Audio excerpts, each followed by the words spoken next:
Appreciate you being here with us every Monday through Friday between 9 a.m. and 11 a.m. Eastern Time.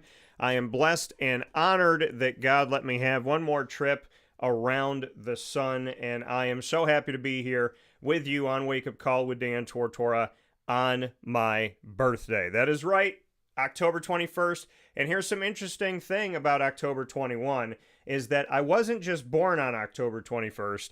I was born on Monday, October 21st at 8:37 a.m. So this is back to the day that I was born, and I am so happy to be here with all of you on my birthday. I asked Papa Joe to join me 3 days early because he is another dad to me, MT is another mom, and I couldn't think of a better way to celebrate my birthday on the air than with the P Jizzle for Shizzle My Nizzle. So I'm very happy to have PJ on the broadcast. I am wearing the threads from PJ and Mary. This was my first birthday gift of this year, my Arizona Diamondbacks sweater from PJ and MT. So I'm going to wear that today. And we have a lot to talk about. PJ and I are going to get into Major League Baseball. We'll talk about the ALCS between the Yankees and the Guardians. We'll talk about the NLCS between the Dodgers and those Metropolitans. And then we'll get into the World Series talk. The NCAA, we'll talk about what's going on in college football. We'll make our picks for College Football Week 9, and then we'll get into the NFL and make our picks for NFL Week 8. So a lot of big stuff coming up with Papa Joe, and without further ado, I welcome the gent here to the broadcast. YouTube.com and Facebook.com, both /WakeUpCallDT, is where we are on video and audio around the world, and on live internet streaming radio on wakeupcalldt.podbean.com. So with all of that being said, it is my honor and absolute privilege to celebrate my birthday with Papa Joe. PJ, how we doing? Oh, Daniel, thank you. Well, you caught me by surprise when you asked me, and we had to juggle our appointments a little bit, but this is going to be fun, of course. You and the meatball number one are my kids, so I gotta take care of you guys. Yeah, and I appreciate it. I very much appreciate being meatball number two, and shout out to Joey, Mr. Meatball number one. And it means the world to be another kid to you, and to be there with my big bro Joey and MT, and of course up in heaven, I've been thinking about him a lot, Mr. Spartacus, who used to have Cinnamon Toast Crunch with me in the morning. So shout out to Sparky, as well as to the cat, Miss Marissa Tomei. So, and also to Boom Boom. So happy to be here with you. A lot of things. I didn't tell PJ this, but I'm going to tell him when I tell you, in case you forgot or in case you didn't hear it, folks. Back at the beginning of the season, I believe Ross was on the show with me. And Ross Turetsky, a fellow broadcaster and writer and one of my best friends and a brother to me, him and I were talking about the 2024 Major League Baseball season. And he said, "Who's your prediction for the World Series?" And I gave it to him. And if you go back and check the tape, I said Yankees, Dodgers. And I picked the Yankees to win in, I believe, 6 games. So if you go back to the beginning of the season, before a game was played, I picked the Yankees and the Dodgers to play in the 2024 World Series back before we had a single at-bat and a single pitch. I predicted this World Series, PJ, and I predicted the Yankees would win it. What do you think? That was good. I know I picked the Dodgers. I wasn't too worried about the American League because I thought the Dodgers were the best team in baseball, and they proved that they are one of the best teams in baseball, along with Cleveland. So it's going to be a great series. Both of these teams mirror each other. They're very patient at the plate. They both have deep bullpens. They both have all-star players, future Hall of Famers. So it'll be a good one to watch. Yeah, I'm very excited, and we're talking about the road of how we got here, PJ. So the Yankees went up against the Guardians, and they found a way to get a victory, obviously, against them. We look back on their series that they had, which they just wrapped up within these last couple days. and the Yankees were able to take care of business. We go back and look at the bracket and how the Yankees got to where they got to. They were the number 1 seed in the American League, so they didn't have to play in the wild card. The Royals won the series against the Orioles 2-0 in the 3-game series, and the Yankees played the Royals. The Royals got a victory in Kansas City, and the Yankees eventually won that 3-1 in the best of 5 series. And then they went on to face off against the Guardians. They only dropped 1 to the Guardians in a best of 7, winning that series 4-1. Looking at the Yankees' road to the World Series, what are your thoughts on the fact that they ended up being the number 1 team in the American League? They got separation from Baltimore, which was really hard to do during the season. Baltimore and the Yankees were within a game or a half a game, or they were tied with each other many times. So for the Yankees to get separation, not have to play in the wild card, and then their Royals and Guardians series, the road that the Yankees took to get to the 2024 World Series, what do you think about it? It was well played. They certainly were one of the best teams in the American League, and I really thought that Cleveland would take them down.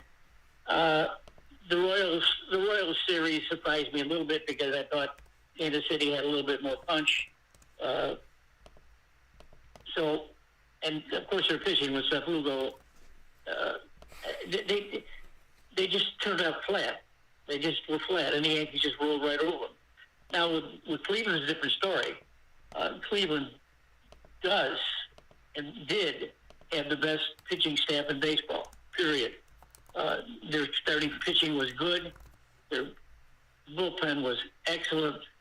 They had 4 or 5 pitchers that were almost unhittable, less than 2 runs per game. And, of course, they had the incomparable Emmanuel Chaz, who I talked about all year long being the leader of saves. And the Yankees abused this poor guy. My goodness. He's only lost 2 saves all year long, and something like 39 or something like that. ERA is 0.6 or something like that. Ridiculous numbers. And, I thought him coming in the game, would shut the Yankees down. Didn't work that way. Yankees went yard a couple times. I think Judge and Stanton went yard at him. Then the next night, they went yard against him again. That surprised me more than anything. I thought that besides Josh Hader and with Houston, formerly with Milwaukee, I thought that Emmanuel Clace was just unhittable. But he proved to be human. And, of course, when you play against really good teams, they're going to make you pay. He left the sliders out in the middle of the plate. You're not going to get a slider that's either one of those guys unless it's down in the zone. And that was the biggest surprise of everything I've watched up to this point. That was the biggest surprise, that Emmanuel Clace lost the series for Cleveland. Yeah, and when you see, the Yankees, there's something about them going into this season, and to me, I feel different about them. Now, I shouldn't say I feel different about them. I feel like they're getting back. Bringing in Juan Soto and the success that they've had with him, and then, looking at the makeup of their team, Aaron Judge, of course, is Aaron Judge, but their pitching staff, I've said for years, had to be more than an ace. You have to have more than an ace. You got to have a king. You got to have a jack, right? You got to have other cards in the deck in order for this team to be successful and win a World Series, and they've shown that in their pitching rotation. They've shown that with Garrett Cole being out. And I think, the Yankees, there's just a different feel about the World Series when the Yankees make the World Series. I feel like non-baseball fans watch the World Series when the Yankees are in it. I think people that maybe don't have a team end up cheering on the Yankees when they're in it. There's a Yankee factor when they're playing in the championship, but they had to get here by getting more than just Judge and by having more than just Garrett Cole. And what can you say to that effect, PJ? The fact that, this team has had talent, but a lot of that was on the shoulders of Garrett Cole and Aaron Judge, and this year it's not like that. This year there's other people in the bullpen and there's other hitters in the box. So just what you could say about how the Yankees are more than Judge and Cole. Well, they did what they were supposed to do. They scored runs, a lot of runs, and they just, as I say, they just abused Cleveland's pitching and their the depth of the bullpen, and of course Clace.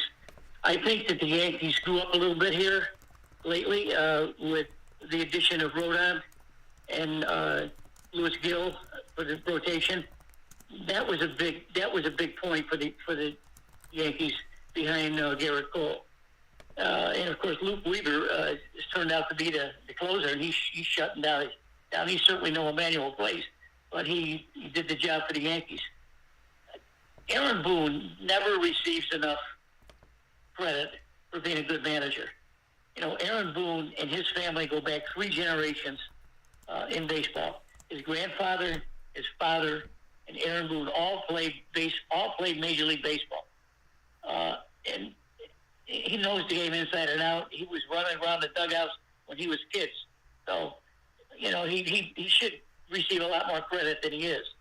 It's easy when you have to plug Soto and Judge in the lineup and Stanton and other guys around him, but you know he manages the game well. He knew that he was shaky with pitching. He knew that Cole was going to have to get on his game quick after his injury in order to get where they are.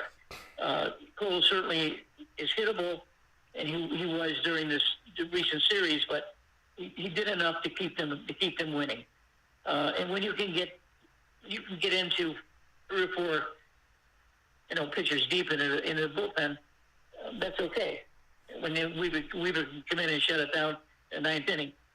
So Aaron Boone is a good manager. He was a good player, and so was his family. He knows the game inside and out. He manages his lineup very well. He puts in guys that hits better against right-handers or left-handers, and so on. So he deserves a lot more credit than he has gotten. Yeah, and when again, the Yankees, what they've been able to do, how they've been able to do it, and the management, they've gone through trials and tribulations, right? This Yankees team was not consistently successful here in the 2010s and in 2020s. We weren't seeing a dominant Yankees team. And now, this is a team that is poised to try and win their 28th championship, their 28th World Series. They have won 27 World Series. They've been to so many World Series. I think at this point, this is their 41st trip to the World Series. So, it's incredible to see what they have done. I believe it's their 41st. Let me see here. So I want to make sure that I'm not saying something that's not true here. So, going to the World Series. Yeah, so the Yankees are going to their 41st World Series, their first World Series in 15 years, though. And Yankees fans, as you know and I know, PJ, Yankees fans are in a place where, it's like if they don't make the World Series, it's not a good season. That's the mentality. If they don't make it, then there's something wrong. And to build a team of that caliber, to have that hope every single year where it becomes a thing. You think about who has been more dominant in their sports. We talk about the Patriots in the NFL and the Kansas City Chiefs now. We take a look at, in basketball, the Lakers and the Celtics. The Celtics now have 18 titles. The Lakers have 17. But nobody has been to more championships or won more championships in any sport in America than the New York Yankees. So when they come back, do you feel a difference now that they're back? Does this feel like, something's right with baseball with them being back, with them being the winningest franchise in any American sport? Does that do something for you? Does it do something for the sport itself, in your opinion? Yes, it does. I'm long in the tooth, and I go back many, many, many, many years with baseball. And of course, I go back to the championship series when the Dodgers and the Yankees used to play for the World Series almost every year back in the 50s. And I would lay in my bed with my little transistor radio and listen to the ball games. Yeah. That's when the Dodgers were in New York, of course, the Brooklyn Dodgers and New York Yankees. So, but this, they didn't get there this year because of the past accomplishments. They got here this year because they played well. They were one of the best teams in the American League, and they had, I think, the best record. I think they had 94 wins, and I think the Dodgers had 98 or something like that. Anyway, the Dodgers are going to have a home field advantage, but I don't think it's going to make any difference with this series. Both teams are steeped in tradition. Certainly, Dave Roberts is another guy who doesn't get enough credit for what he does for Los Angeles. I mean, he's another guy that played the game. He wasn't a very good player or wasn't a very dominant player, but he certainly knows the game. And he the only thing I got against these guys is that they go to the bullpen so early. Yeah. It takes all the momentum out of the game, and it bothers the hell out of me. Last night, I'm watching. I'm trying to stay up. I'm nodding here and there. They changed pitchers. There was 15 pitchers last night. 15 pitchers between the two teams. That bothers me because the day of a starter going 6 or 7 innings is long past. I told Mary, I said, the first man at Mania, I said, he's not going to last 3 innings. And he didn't. And the other guy, he can't remember his name. But anyway, that's what Dave Roberts is going to do to you. Aaron Boone doesn't normally do that, especially with Garrett Cole. Cole has a propensity to get himself out of jams. And usually he does it with a 98 mile-an-hour fastball, a nasty slider. So it's going to be both teams are steeped in tradition. The baseball being played this day is completely different than what I knew growing up. Yeah. And it's something I have to get used to, I guess. Oh, yeah, I mean, there is a difference, and, we're not seeing the pitchers that pitch 8 innings and, just, stay on the mound forever.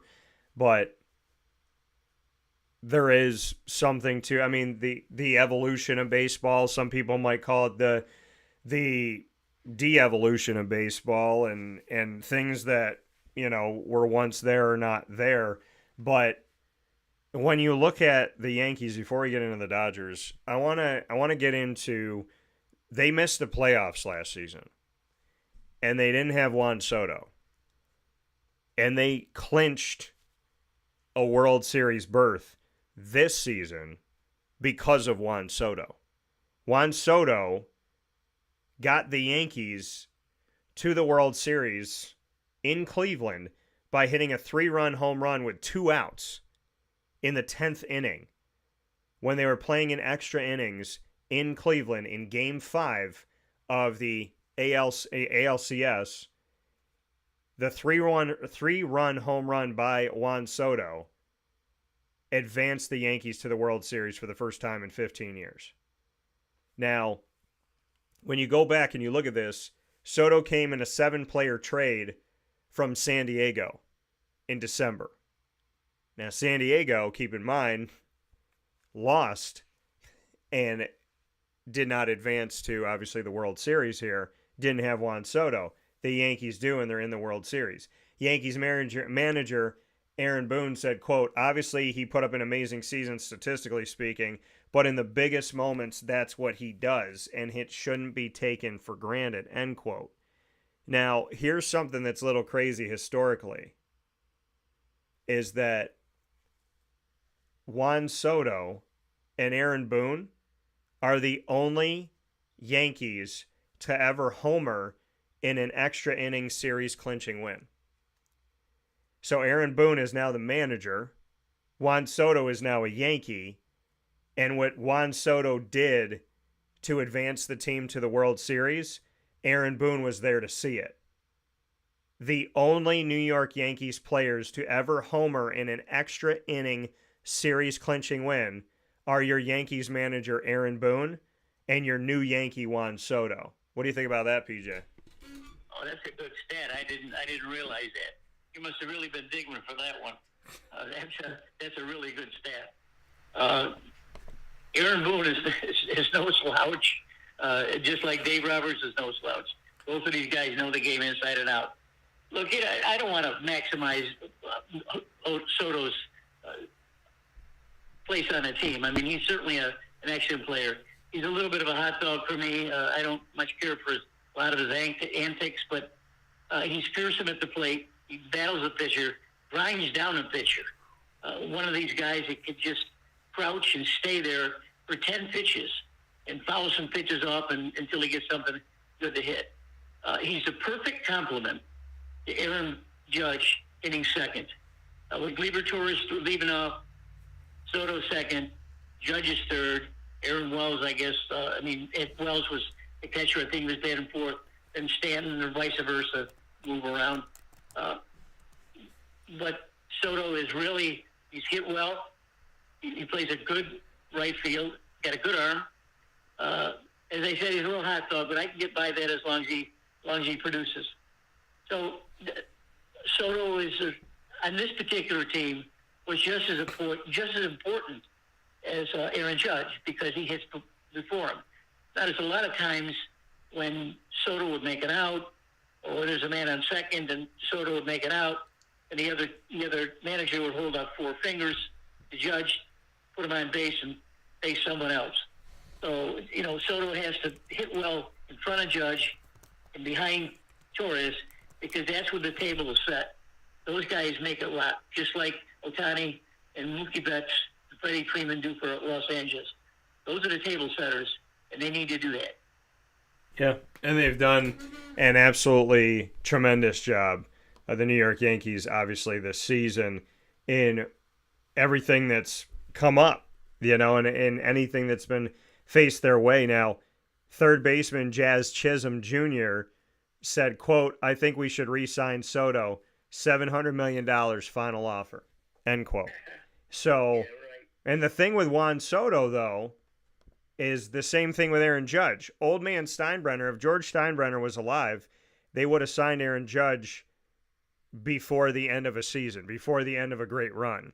They would have, Aaron, you think about all the great things that Aaron Judge did in recent history, they would have signed him before that happened because the price kept going up. And in the case of Juan Soto, this price keeps going up. And so it's not like the old Yankees. The old Yankees would have said, okay, you know what? We're gonna sign these guys. We're gonna get them all, set up. We're gonna get these guys locked in before they become more expensive. And that's not what happens nowadays. So now the price just continues to rise in the case of Aaron Judge's price that rose recently and Juan Soto's price that I imagine is going to rise on his ends. Now we take a look at the other side of things here for the Dodgers. Now the Dodgers were also the number one seed. So like the Yankees in the AL, the Dodgers were the number one in the NL. So the two number one seeds are playing for the World Series championship, and the Dodgers got to sit out the wild card as the number one seed. The Padres took down the Braves in the wild card 2-0, and then they advanced to face off against the Dodgers. This matchup in the divisional round, which is funny because their divisional opponents had the Dodgers and the Padres, and this game had to go all five. I'm not surprised because they duke it out during the year, and the Dodgers were able to edge the Padres in a very difficult series 3-2. Then they went on to face off. What'd you say?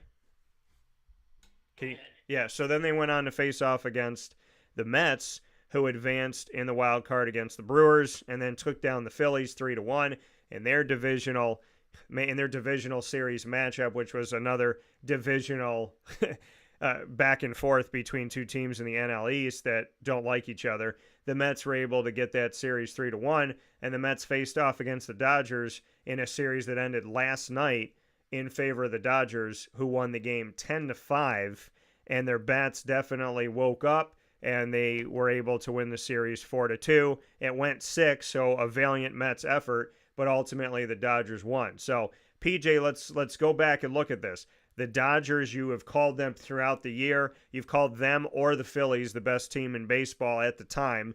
You say the Dodgers are the best team in baseball right now. I want to know why, and I also want to hear from you what you think about their road over the Padres, which is a difficult series against a team that knows them very well, and then what they did to handle the Mets. Well, it was a tough series. All series in this time of year are tough, and the Dodgers played well to do that. The only problem I have with ascertaining what happened is that I didn't think that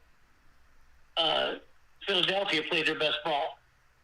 And I'm very upset about that because they were, at the time, one of the best teams in the National League. And they had the starting pitching, they had good hitting, and they laid an egg. Harper couldn't hit. Kyle Schwarber couldn't hit. They couldn't pitch. They had Nola, Wheeler, and Ranger. 3 starting pitchings that I thought would carry them all the way, and they didn't do that. That bothered me a little bit. At this time of year, your stars have got to show up. They got to come up. They got to show. Harper especially, because he's the force. He's the guy that drives in the runs. And the 3 pitchers just didn't do it. So kudos to the Dodgers to roll through everything. Kudos to the Mets for getting through them and getting the Mets to play great series against Los Angeles. Los Angeles is no slouch. They can beat you several different ways. We'll get into that, I'm sure. But the Phillies really pissed me off with their effort. Yeah, the Phillies definitely did not show up the way that people anticipated that they would. And, for the second year in a row. So what do you do, PJ? Let's take an aside there to the Phillies side of things here. Do you have to shake it up? Do you have to change your pitching? Do you have to bring in some players? Do you have to try and make some blockbuster trades? What do you do if you're the Philadelphia Phillies and you got beaten last year en route to the Diamondbacks World Series and then got beaten by the Mets this year on, 2 seasons where the Phillies had such high expectations, they did not finish strong in the postseason. So do you do something in the offseason to shake up the team? You could probably use another hitter, but no, I don't think you do anything.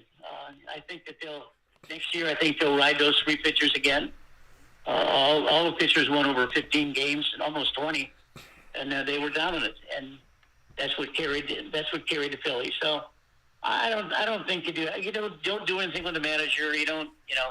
You just lick your wounds and say, listen, we got beat by a better team in our division, I may say. So the Mets showed why they're so resilient this year, and it was great. It was great to see. San Diego's certainly no slouch either. They got a fearsome hitting lineup. Their pitching's a little light, but man, they hit the hell out of the ball. They got 5 or 6 guys that can just kill you. So I'd look next year. I'd look to see for San Diego to again challenge the Dodgers, and the Phillies have got to be right up there in the division with the Mets. So I don't look for anything other than what happened this year. Well, as we take a look at the Dodgers and the Yankees, I do want to, before I get into some historical notes on these 2 teams facing off against each other, you said you talk about the Dodgers and why they're so difficult and what it is about them that has made them so lethal. So before we get into their history against each other in the World Series, PJ, I'd love to hear more on your side about the Dodgers and why you believe this team is so dangerous, as we know that this series will start in L.A. The Dodgers are a little light in pitching right now. As a matter of fact, I don't even know who they're going to start in the series. I would think it's going to be Yamamoto, probably. Walker Buehler will be right there, too. He's pitched good the other day. The Dodgers, as I stated earlier, the Dodgers table has to be set with Ohtani and Betts. They got to drive everything. When they come up in the 3rd inning or the 5th inning for the 2nd or 3rd time during the lineup, they're usually pretty lethal. I think that Ohtani was on base something like 16 times in this series with the Mets. I mean, of course you don't want to face him with runs on. You're real careful with him. He's a sucker for a left-handed slider, and he can't seem to reach his big 6-foot frame out there, 6'6" frame out there, and jab into the left field. Walker Buehler, I think, is going to be the key here. Walker Buehler has been one of my favorite pitchers for a while, and has been very good for a couple of years before he got hurt again. He's had 2 Tommy John surgeries, and he's come back strong again. So in terms of arm strength right now, I think Buehler's probably got the most he's had all year long because he didn't make that many starts. The Dodgers pitch by committee. That's what they do. Dave Roberts does not like to go long with their starting pitching, and it's frustrating when you're opposing coach. You're trying to figure out what in the hell Roberts is doing now. Who's he going to bring in? Of course, you're always spying down in the bullpen to see who's warming up. And the Dodgers, Dave Roberts doesn't do many things wrong, and he didn't do anything wrong this year. Their strength is their bullpen. Besides Ohtani and Betts, that's their strength. Their starting pitching is meek, to say the least. So if they have to get into their bullpen like they did, they pitched 7 guys last night. It's not unusual to look at the stat sheet and say, pitcher 1 inning, pitcher 1 inning, pitcher 1 inning, and so on down the road. That's how he beats you. So I don't anticipate him to do anything different. And if I was Aaron Boone, I'd do the same thing. Although when you got a star like Garrett Cole, he's going to let Garrett Cole go longer because he gets himself out of pickles. If Cole is on early, the game is over. Yeah. You know, we look, you mentioned Ohtani. Ohtani playing in the World Series after never playing in the postseason with the Angels. Mike Trout and Shohei Ohtani on the same team with the Los Angeles Angels, never played in the postseason together on the Angels, which is insane to say, but it's true. Mike Trout's only played in 1 postseason as a member of the Angels and was obviously there before Shohei Ohtani. Ohtani stayed in L.A. and just shifted over to Dodger Stadium, and he's going to be playing in his first World Series ever. He's playing in his first postseason ever, which sounds crazy to some people that may argue that he's the best player in baseball history, definitely arguably the best player now. And in 2024, in this only season with the Dodgers, he ended the regular season with 54 home runs, 59 stolen bases, so he was 50-50 in both, 130 RBIs, and just had himself, and again, folks, this is a rehab season for him.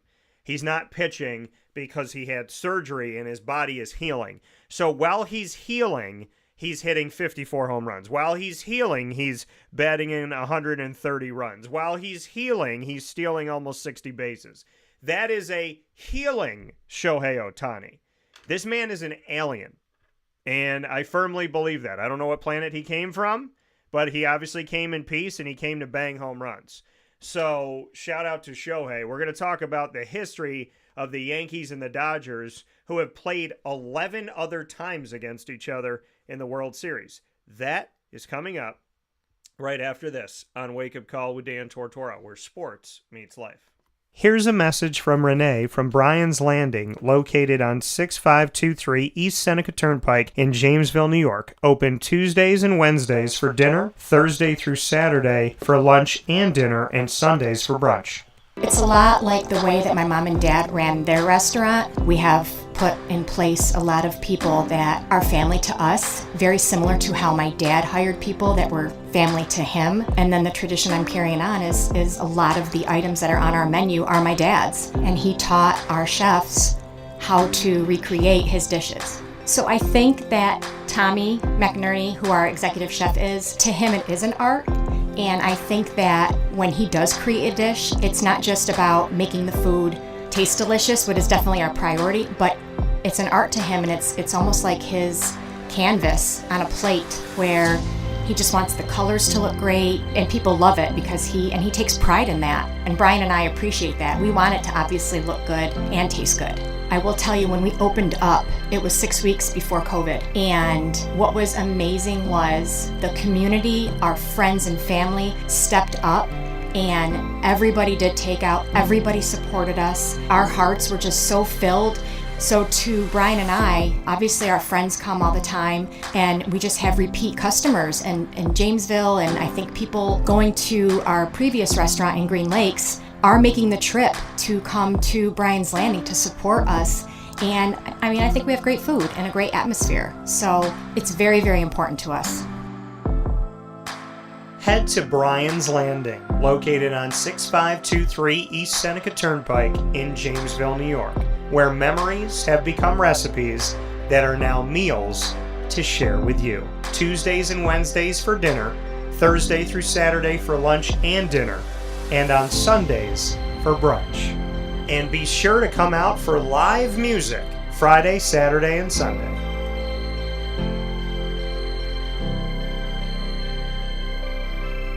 Here is a special message from Brian Bruno, owner of Servomation Refreshments Incorporated. I grew up in the family business, had the experience of working for a national food service company with thousands of employees, and as much as I enjoyed the experience I had, there's something about, owning my own company and being able to change the things I saw wrong with the industry firsthand, which is why I moved back to my hometown in Canastota, New York to launch Servomation. It was back in 2007. When we first started the business in 2007, really you didn't find any machines with credit card readers. There's a lack of variety in machines. You got stuck with basically whatever the vending company wanted to sell that day. There's a lot of inefficiencies in the business, and those were all things that we saw as opportunities, both from a customer level to improve and from an operating level to be more efficient. We've really been at the forefront of introducing retail technology into our space.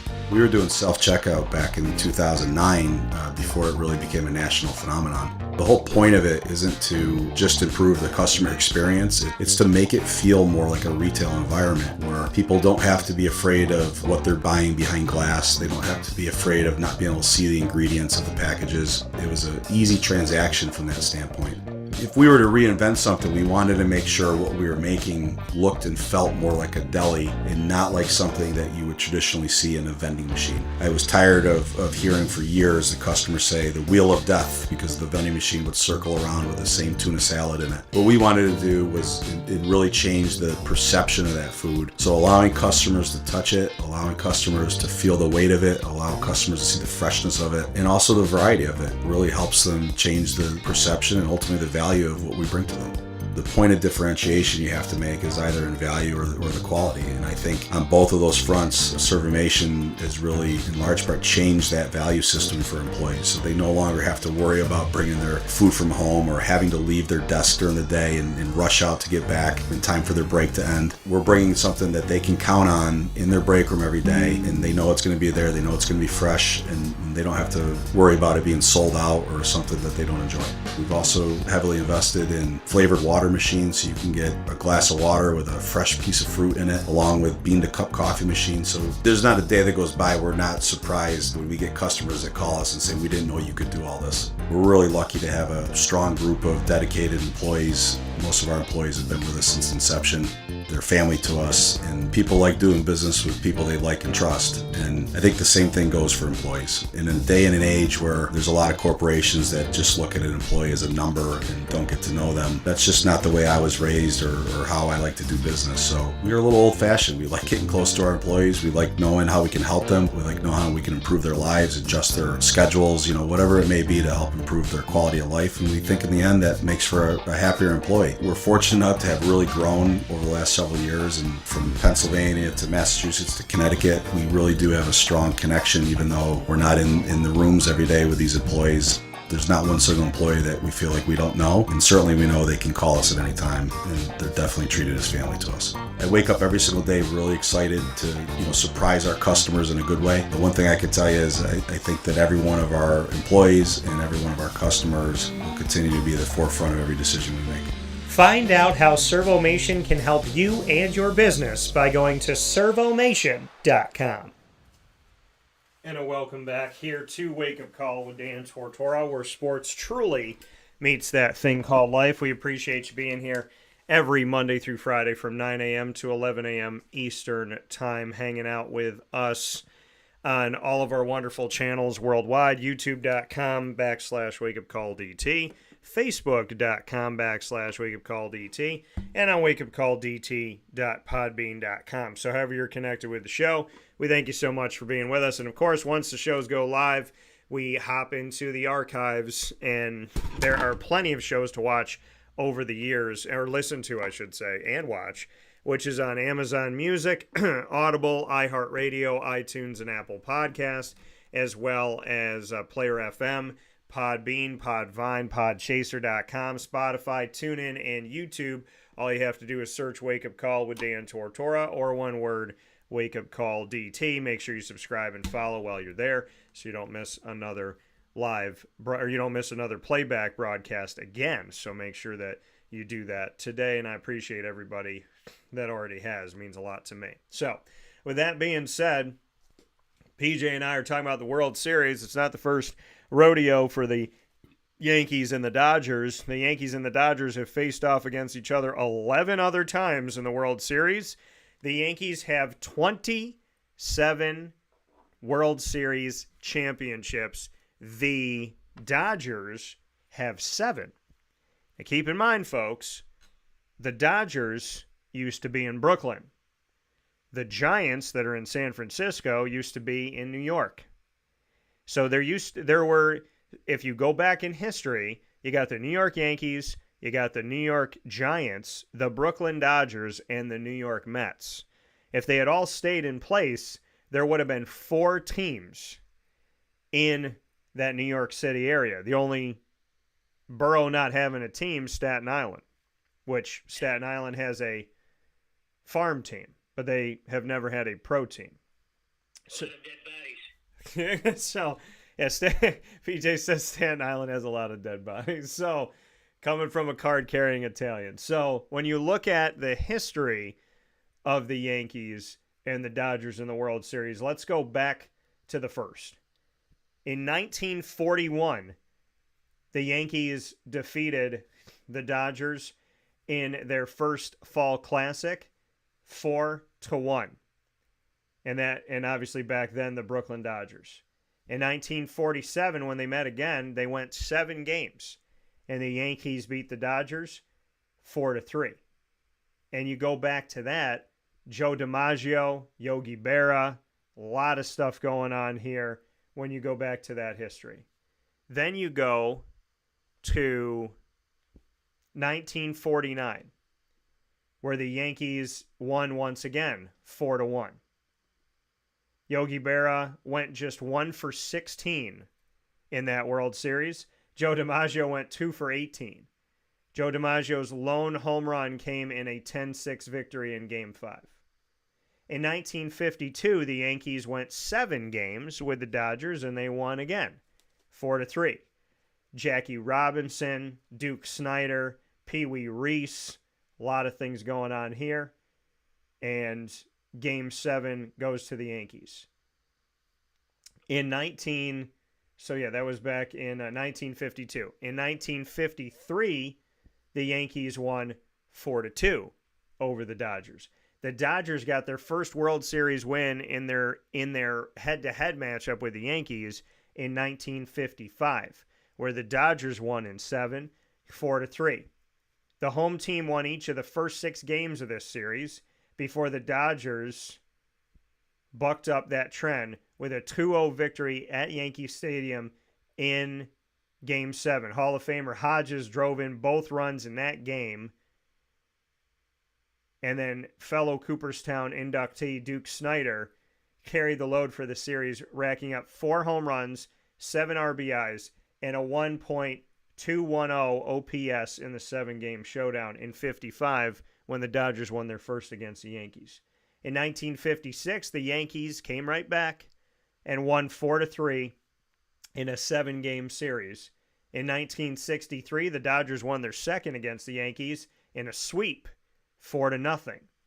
4 games to none.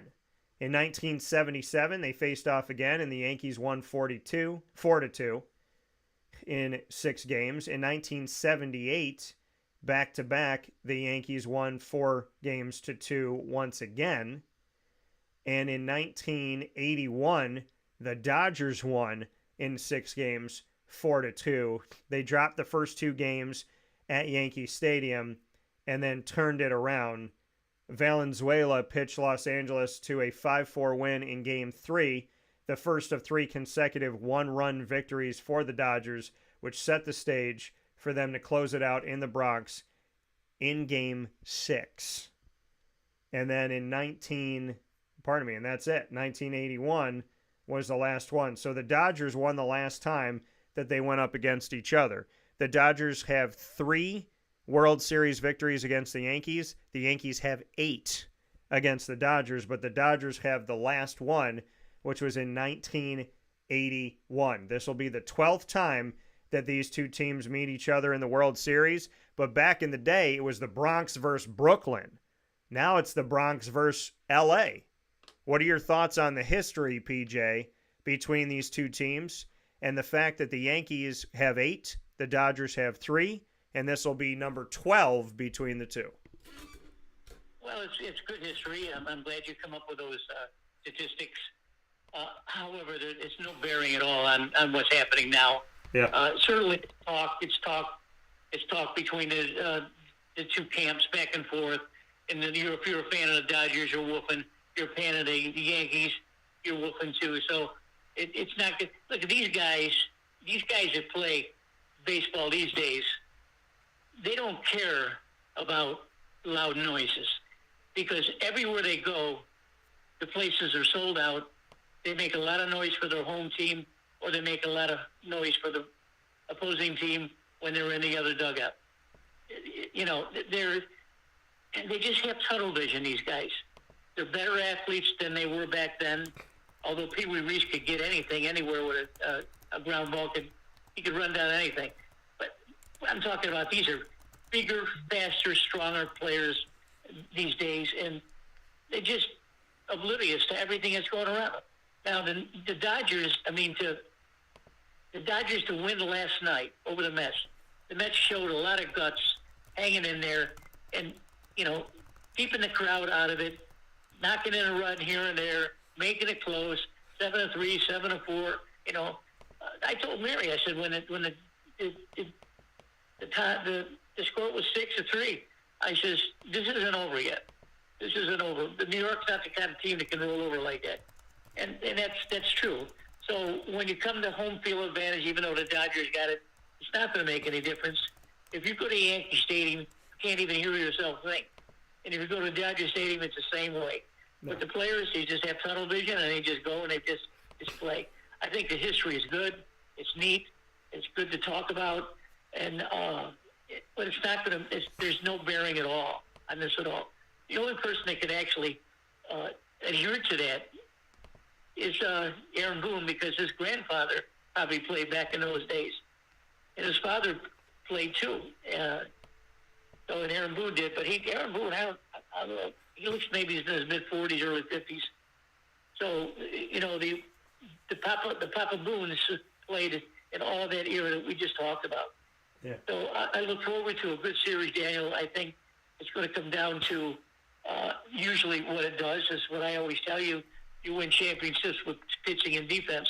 Yeah. And I think the Dodgers they're going to go with Jack Flaherty, of course, and he got bombed the other day, which I don't know why Roberts kept him in the game for that long. I'd be pissed off if I was with Flaherty. They got Yamamoto, and then they got Walker Buehler. Walker Buehler, I'm going to talk about him for a while because I think that he could be the key to this series. He's probably going to pitch twice. Walker Buehler, as I say, coming off Tommy John surgery, Walker Buehler has one of the nastiest knuckle curves I've ever seen. And for those of you who don't understand what a knuckle curve is, you have one finger bent on the ball with your other finger laying across the ball, and you throw it like a curveball, except it drops like it's coming off a table. I often look at Clayton Kershaw, and his curveball is not a knuckle curveball. It's just a regular curveball, and his is what we call a 12-6 curveball. Walker Buehler has a 12-6 knuckle curveball, and it's nasty. So I'm thinking that if Walker Buehler is on, the Yankees are going to chase that pitch in the dirt a lot. And on the Yankee side, you got Garrett Cole, of course, and you got Carlos Rodon, and you got Louis Gill. Gill turned in a really good performance this year for the Yankees.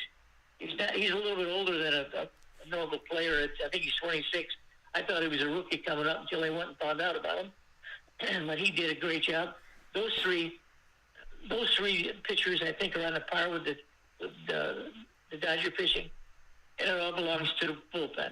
So, folks, if you're going to watch this game, please have 2 bags of popcorn and 3 Cokes, because you're going to sit there for over 4 hours watching Dave Roberts and Aaron Boone switch out bullpens.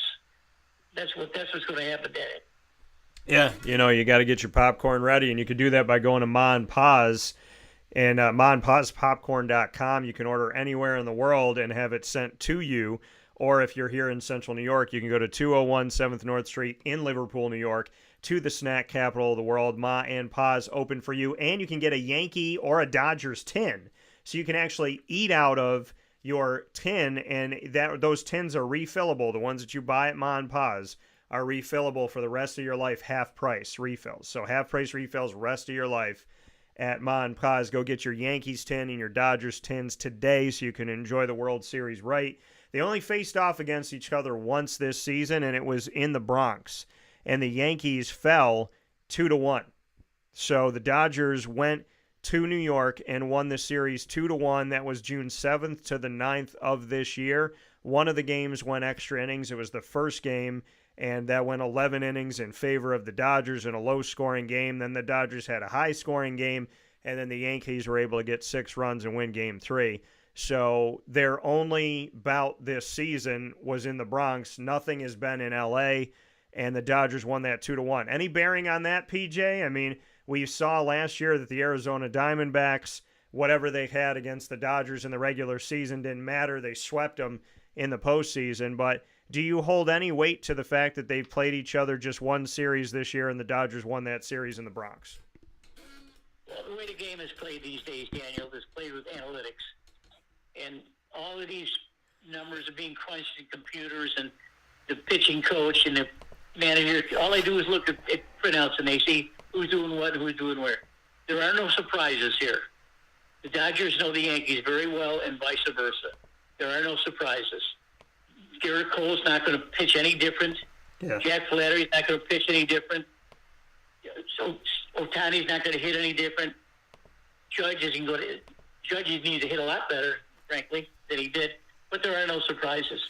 But one thing I found curious here with the Yankee series was that Judge was 5 for 31 with 13 Ks. Now, going into the World Series, you don't want to see that. Yeah. Soto picked him up big time. Judge, 5 of 31 for 13 Ks. That's not going to work against the Dodgers.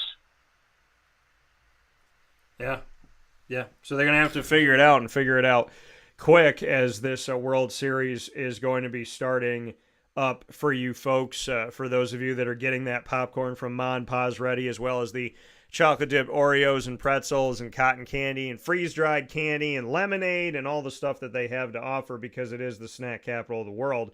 For those of you that are getting excited about what's to come here, the World Series is going to officially begin on Friday, October 25th is Game 1. So we're not going to have Game 1 of the series until this Friday, and that's going to be Yankees in L.A., Yankees at the Dodgers, and the Dodgers won 98 games this season. The Yankees won 94 in the regular season. So Game 1 and 2 are going to be Friday, October 25th, and Saturday, October 26th. And then we'll see from there. Those games will be in L.A., and then they'll go to the Bronx, and the Yankees will at least have Monday, October 28th and Tuesday, October 29th, and then we'll see what happens from there. If a Game 5 happens, then it'll also be in the Bronx on October 30th. They will not have a game on Halloween, and if there is to be a 6th or a 7th game, those games will be in L.A. on November 1st, which is a Friday, and November 2nd, which is a Saturday. And that's how it looks here. So the first 2 in LA, then the next 2 at least in the Bronx, maybe 3 in the Bronx, and then it would go back to LA for the final 2. My preseason prediction, like I said, was Yankees, Dodgers, Yankees over the Dodgers, and I believe I said it in 6 games. I think Ross said it in 7. So we shall see what happens here. Very excited about it. We're going to switch gears as we've hit the 10 o'clock hour. We're going to switch into hour number 2 from baseball to football, from one field to another. PJ and I are going to talk about college football coming up here in just a moment after this fast break. In these unique times, there are those in our community that give us a sense of normalcy and positivity. Pizza Man on 50 Oswego Street in Baldwinsville has been here for you for over 35 years and is here now. Call 315-638-1234 or order online at pizzamanbville.com to bring those familiar tastes into your home. And remember to come see our monthly on-site broadcasts centered around the community and our Baldwinsville Bees. Pizza Man in Baldwinsville. Any way you slice it, they are always here for you.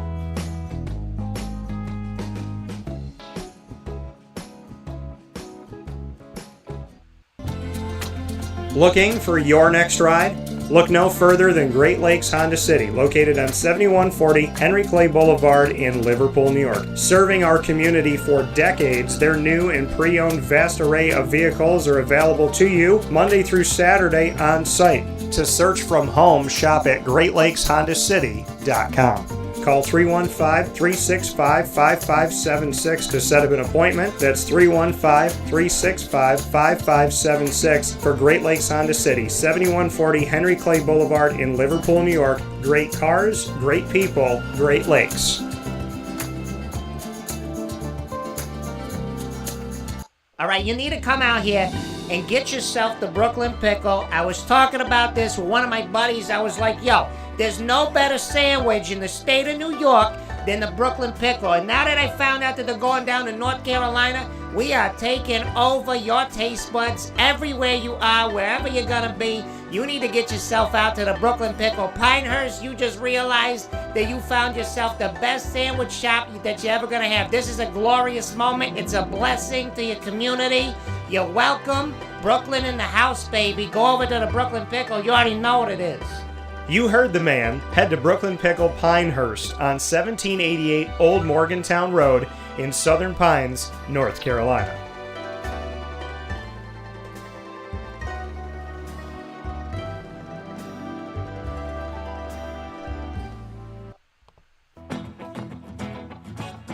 Hi, this is Amy from Mother's Cupboard, home of the whole frittata. We are open daily 6 a.m. to 1:30 p.m. For takeout orders, call 315-432-0942 and tune in to Wake Up Call with Dan Tortora for our monthly food challenge and try our Wake Up Call signature menu item available 7 days a week.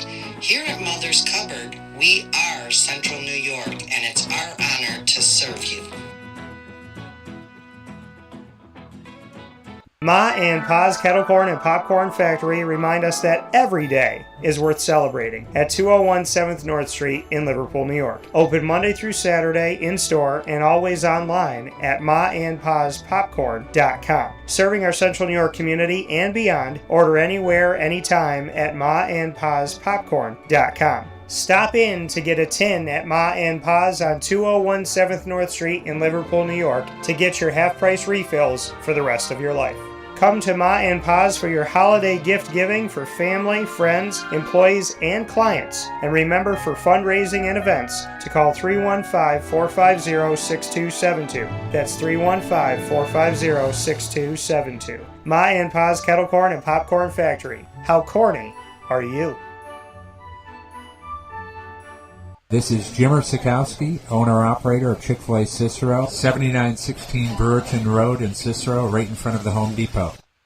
I had a deep feeling that God wanted me to do something bigger with my life and to help people, help others. I kept putting Chick-fil-A in my life, and I realized as I was going through the franchise selection process that positively impacting the lives of others was really core to what we do here at Chick-fil-A. First of all, it starts with the food. The food is brought in fresh daily. We bring in local produce. We prepare it to order in the kitchen. We hand bread our chicken. We hand spin our milkshakes. It's great food. It doesn't taste like fast food. I think the second thing is the way people feel when they come in a Chick-fil-A restaurant. It's different.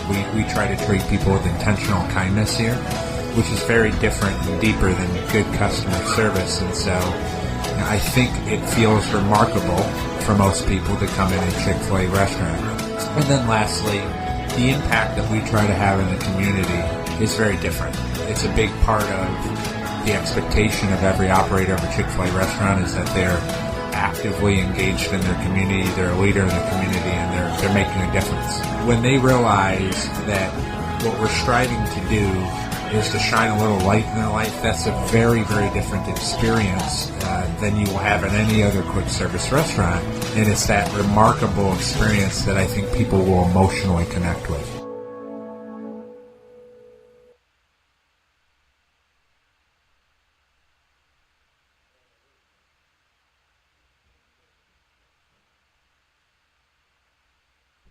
Welcome back here to Wake Up Call with Dan Tortora, where sports truly meets that thing called life.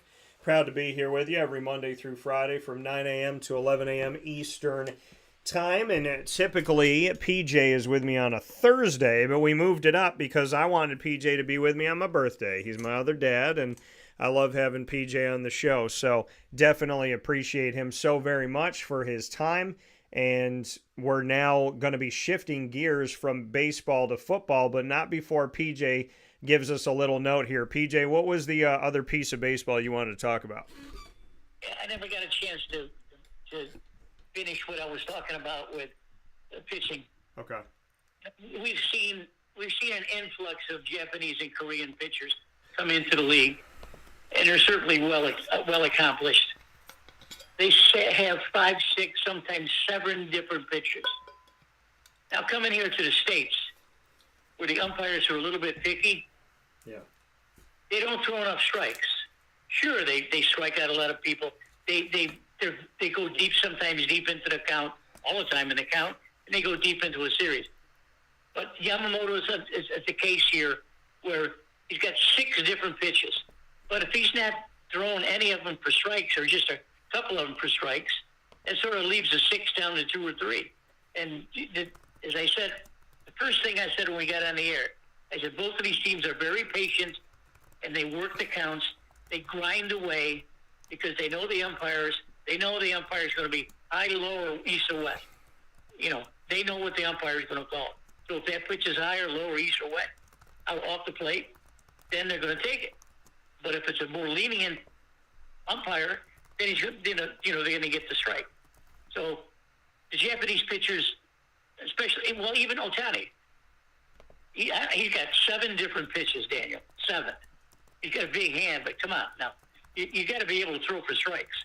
So let's see. We're very much interested to see what Mr. Yamamoto does when he starts his game on Friday.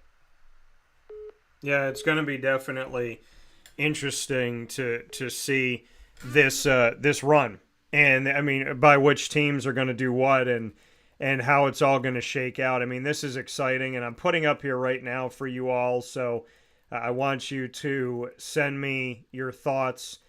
Who is going to win the World Series? You can go right now to our X page, that is Twitter, and now it's called X, but at CallDT, that's CALLDT.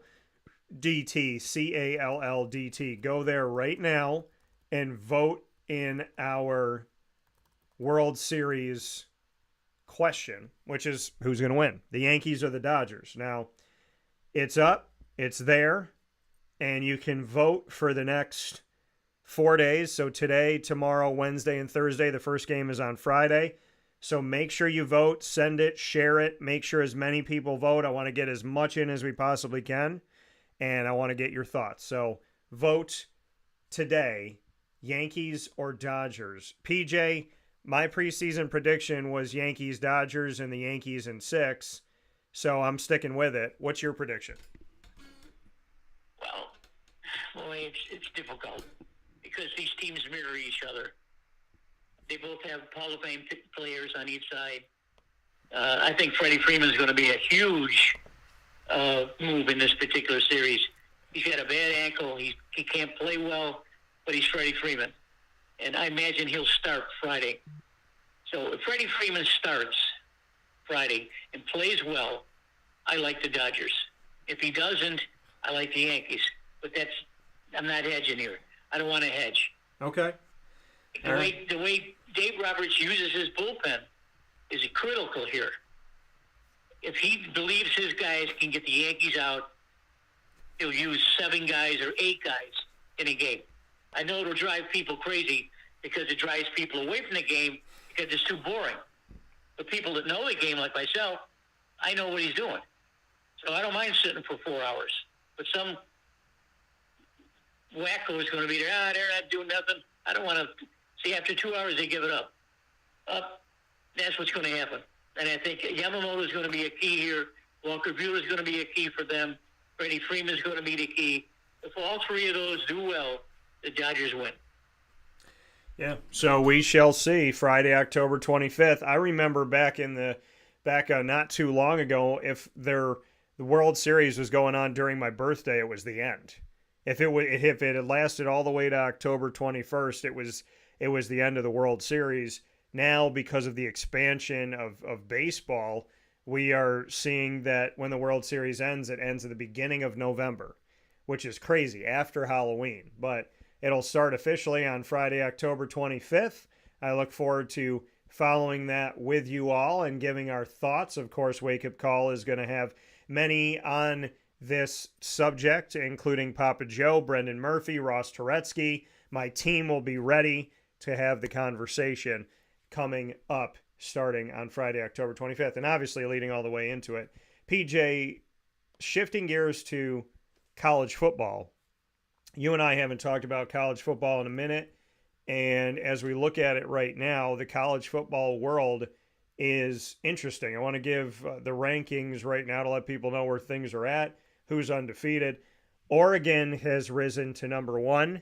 Georgia is back up in the top 2 in both polls. Then Penn State, then Ohio State. I still don't know what Ohio State has done. They did lose to Oregon, but Texas fell to 5th in the AP. So the media has chosen Texas as 5th. They dropped out of number 1. The coaches have dropped Texas from 1 to 6. Miami is 6th in the AP. They're 5th in the coaches poll. And then LSU and Tennessee switch spots in the polls. Tennessee is 7 in the AP, 8 in the coaches. LSU's 8 in the AP, 7 in the coaches. Clemson is up to the top 10. Clemson is number 9 after getting blown out by Georgia 34-3 on neutral ground at the Mercedes-Benz Stadium in Atlanta, Georgia in the first game of the season. All Clemson's done is blown out their opponents. They are 6-1. I predicted them to win the ACC. They're currently in good standing. Iowa State is undefeated at 7-0, and they're 10th in the nation in both polls. BYU is undefeated. They're 11 in the AP, 12 in the coaches poll. Notre Dame is 12 in the AP and 11 in the coaches poll, even though they lost to an unranked Northern Illinois team. Indiana's undefeated. They're 13th in both polls at 7-0. So when you look at the undefeateds, you have Oregon, who's 7-0, Penn State, who's 6-0, Miami, who's 7-0, Iowa State and BYU, who are 7-0, Indiana, who's 7-0, Pittsburgh, who's 6-0, who Syracuse plays this week, and Army, who's 7-0, and Navy, who's 6-0, and they can't seem to respect the military academies enough, keeping them barely in the coaches poll and barely in the AP. Should they thank them? I mean, this is kind of ridiculous, but Army's 23rd. They didn't move. They've stayed at 23. They got in last week, and they're still at 23. Navy went from 25 to 24 in the AP. And then in the coaches poll, Army went up 1 from 24 to 23, and Navy came in after not being ranked last week. They're now 24.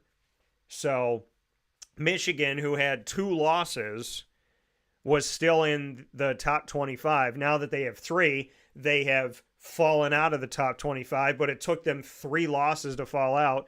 Army and Navy undefeated, took them forever to get in. And Syracuse has taken down 2 top 25 ranked teams, and Syracuse is not in either poll. They got the second most votes, so they're the 27th team in the AP, and they got the second most votes in the coaches poll, which put them 27th, but this made no sense. They got 1 less vote than UNLV, which is the team that they beat on the road in Las Vegas. So who in the coaches poll was voting for UNLV over the team that beat them doesn't make any sense. But I would imagine if Syracuse is to beat Pittsburgh, who is 19th in the AP at 6-0 and 20th in the coaches poll, that if Syracuse beats their 3rd ranked team this year, that at that point, if they have 3 ranked wins in 7 games, I would imagine that Syracuse will be in the top 25. Any thoughts on the polls, PJ? It's ridiculous the way they do this. I mean, the Big Ten. Look at when we started this year. College football started this year. The SEC changed differently because of teams that were added. And Texas and Oklahoma both got their welcome into the SEC by getting their asses whipped this last week. Georgia beat up Texas at Texas, and South Carolina beat Oklahoma something like 36-9 or something like that. So what does Oklahoma do? They fire their offensive coordinator instead of their defensive coordinator. So anyway, the polls are all judgmental. Daniel, it's terrible. Syracuse should definitely be in there. Colorado, especially with Shedders, he's had a good year, and Coach Prime is doing a good job over there. These teams on the outside looking in should not be looking in. They need to be in there. You don't need to have a team that's got 2 losses in a poll. You shouldn't have it. All the teams that are undefeated are there for a reason, or at least with 1 loss. They're there for a reason. And certainly Syracuse should be one of those teams. And Army Navy, come on. Army and Navy, that's I'll bet there'll be 10 million people watching the Army and Navy football game this year on television if they both wind up undefeated. I think it's great for college football. And they should be ranked higher. I'd like to see them play somewhat. I mean, let's face it. I mean, they don't have the quality of athletes that the SEC has, or even Syracuse or Miami. It's a different game. These guys actually go to class, Daniel. They actually graduate. They actually serve our country. Is there anything wrong with that? No. And, I mean, they do 3 jobs. They're a student, they're an athlete, and above all, they serve the country. When you look at the AP, in the top 10 of the AP right now, there are 6 teams with a loss. In the coaches poll, there are, let me see here, 1, 2, 3, 4, 5. There's also 6 teams with a loss.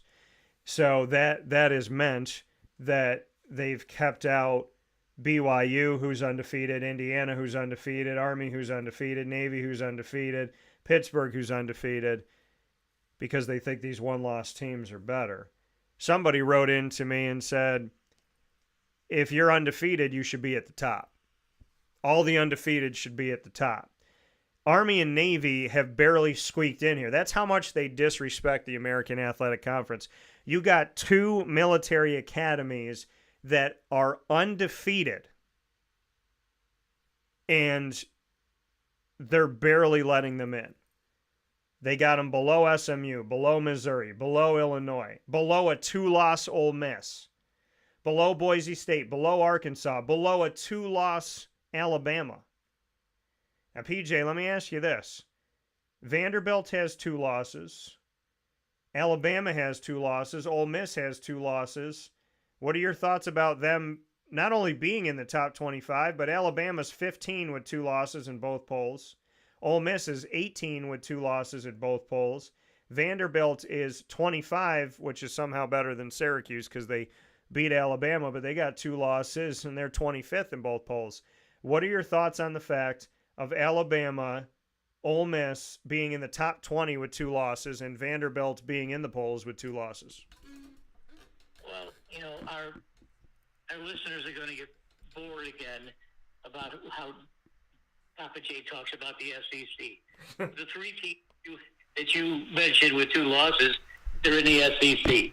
Now, folks, all you got to do is look at whoever plays whoever outside of the conference and see what happens if an SEC is playing.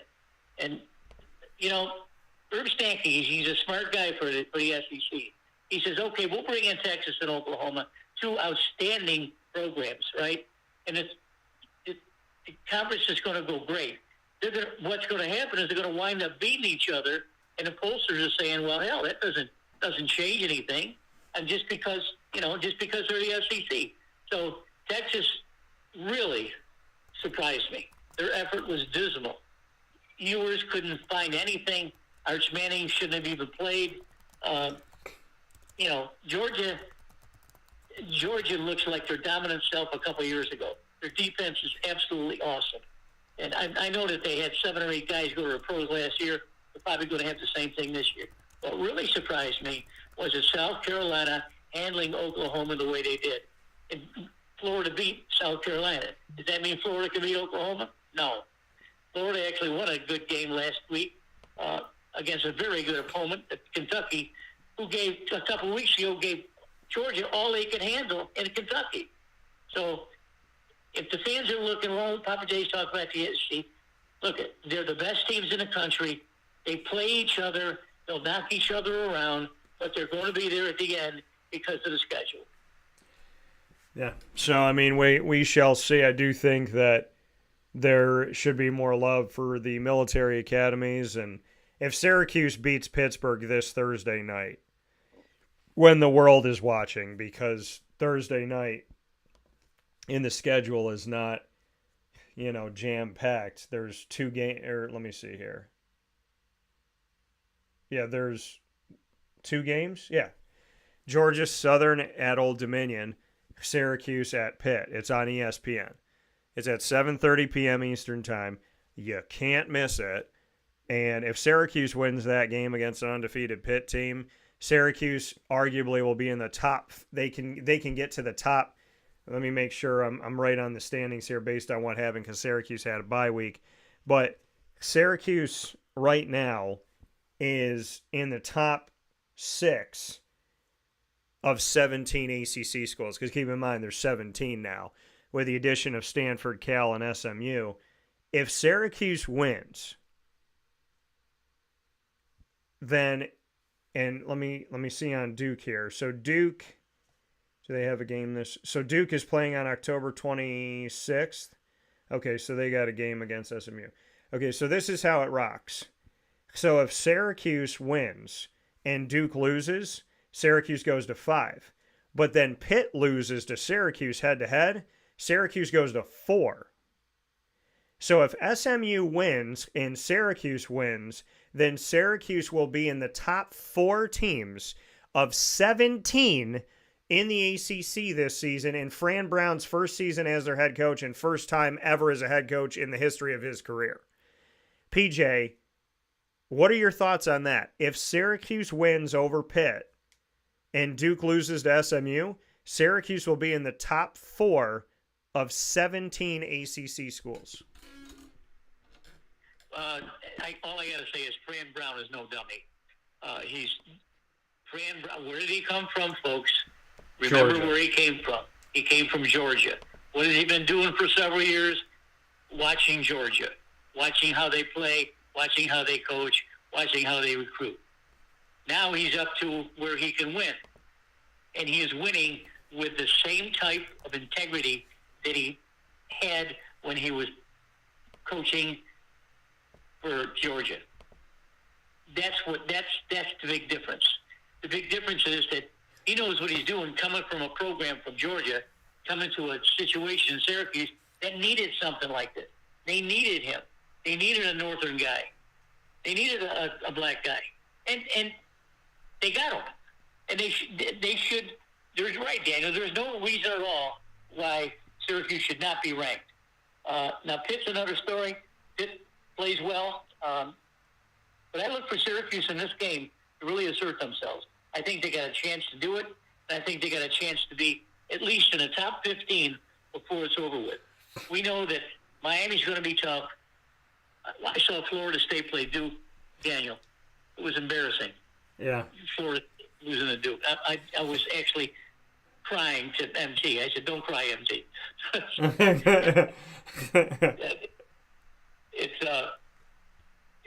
That's what's happening. So the powers to be in the ACC are still Clemson. They're still Miami. Not Florida State, certainly, but Syracuse and Pittsburgh. Those teams to be talked about, and it's real. Yeah. Syracuse is legitimate. They got a sensational quarterback. How you guys got him from Ohio State, I don't know. But coming from Ohio State, where they have 3 yards in a cloud of dust for a first down, that's about what he did over there. But he's a hell of a thrower. And I look for Syracuse to really stamp themselves as one of the favorites to be in the polls and also to be in the ACC hierarchy. Yeah, and I appreciate that. I want to let y'all know something. If you don't know, I'm gonna let you know again. No Syracuse quarterback in the history of the university ever had 4 straight games throwing for at least 300 yards. Kyle McCord did it in his first 4 games in Orange. Then he did it in his 5th. Then he did it in his 6th. So not only has there never been a Syracuse quarterback to throw for 300 yards in 4 consecutive games, he is now the first quarterback in Syracuse history to throw for 300 yards or more in 4 consecutive, 5 consecutive, and now 6 consecutive. Every game he's played in, he's thrown for over 300 yards. It is a Syracuse record for Kyle McCord. He has gotten touchdowns out to numerous receivers out of the backfield, to Quinn Allen Jr. He got it out to Aronde Gadsden II, to Trevor Pena, to Umari Hatcher, to Jackson Meeks. He has found so many different players, and he's done a tremendous job, and it deserves to be respected because he's been leading the country in certain categories. I mean, I read off to you a couple weeks ago, he was number 1 in the country of every FBS school. He was number 1 in the country in 2 categories. And he was in the top 4 in 2 other categories of every quarterback of 134 FBS schools. But you don't want to talk about Syracuse. Well, tough nugs, because we're going to talk about Syracuse. So, with that being said, we will get to Syracuse's game. It's time for PJ and I to make our picks. PJ, I'm going to go to you first here, as I always do. So, we're going to draw a line here on our board, and you are going to make your picks before me. The first pick I want you to make, Louisville has been ranked this season. There were people that thought that Louisville was going to make the college football playoff. And then after starting 3-0, they have gone 1-3, losing to Notre Dame, losing to SMU, and losing to Miami. The only game that they won was a close game at Virginia, 24-20. So my question to you, PJ, is does Louisville figure out something here? Or Boston College, who hasn't had a bad season under Billy O'Brien, who most recently was working under Nick Saban in Alabama. They have gone 4-3 on the season. They've gone 2-2 in their last 4 games. Who wins Louisville at Boston College? Well, Boston College certainly has had a good year. But if you watched the Louisville-Miami game this weekend, you would have think very differently about Louisville right now. I did not respect Louisville until they played Miami. Not only played them, but kept scoring and scoring and scoring against the Miami defense that was really very good. Yeah. So that being said, even though they're playing at Boston College better strap it up because Louisville's going to win this game. Yeah, PJ's going with Louisville. Thomas Castellanos, who I have his autograph card, thank you. Thomas Castellanos, who started at UCF before he came to Boston College. I'm going with BC and Castellanos at home. I respect the fact that Louisville can score, but BC is at home, and I'm going to give them a slight edge in this one. Boise State, who only has 1 loss this season, 5-1. Boise State ranked in the top 20 at UNLV. What do you got, PJ?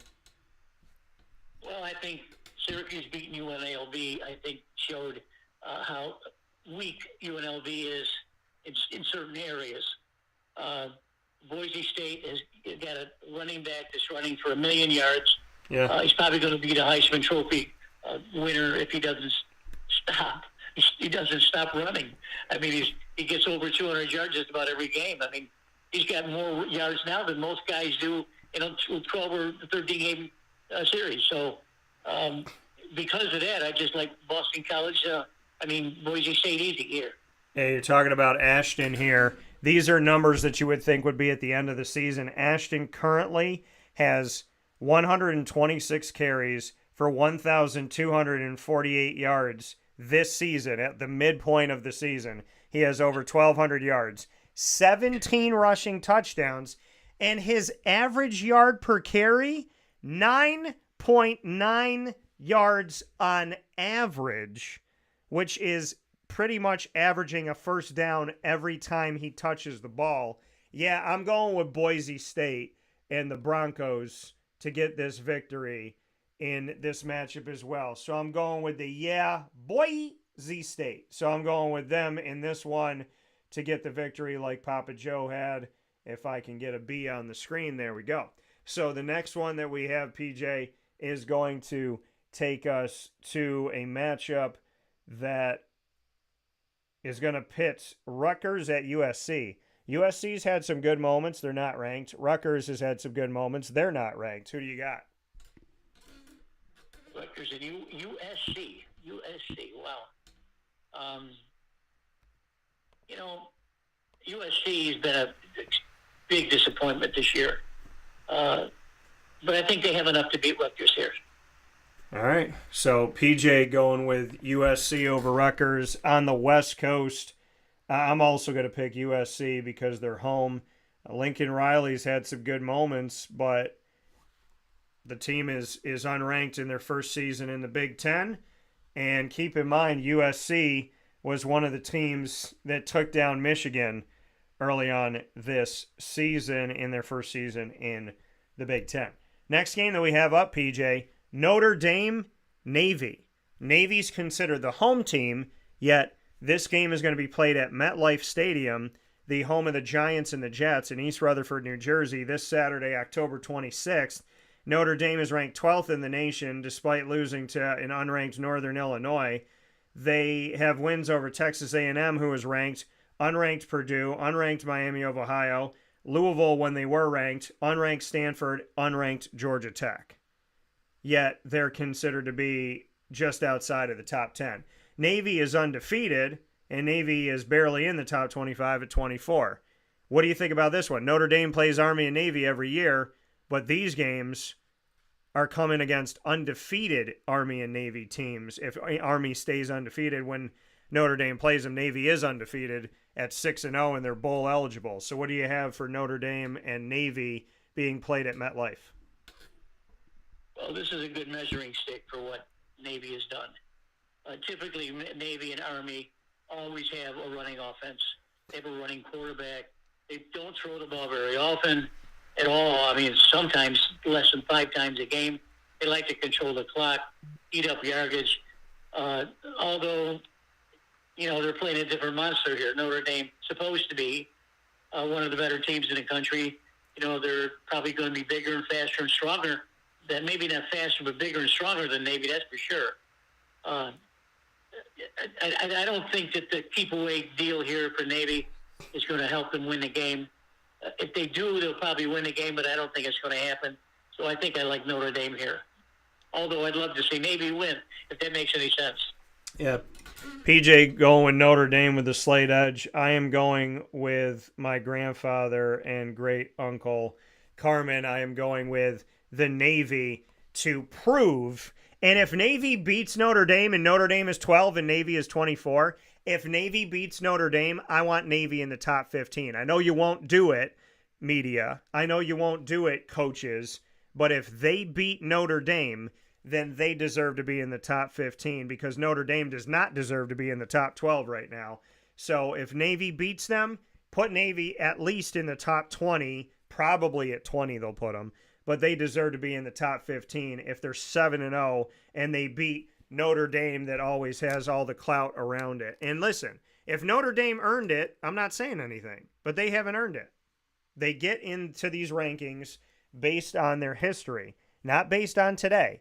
And as far as I know, we're playing in the 2024-25 season, and Notre Dame hasn't shown me much outside of the win over Texas A&M. The next game that we have up, PJ, Oklahoma.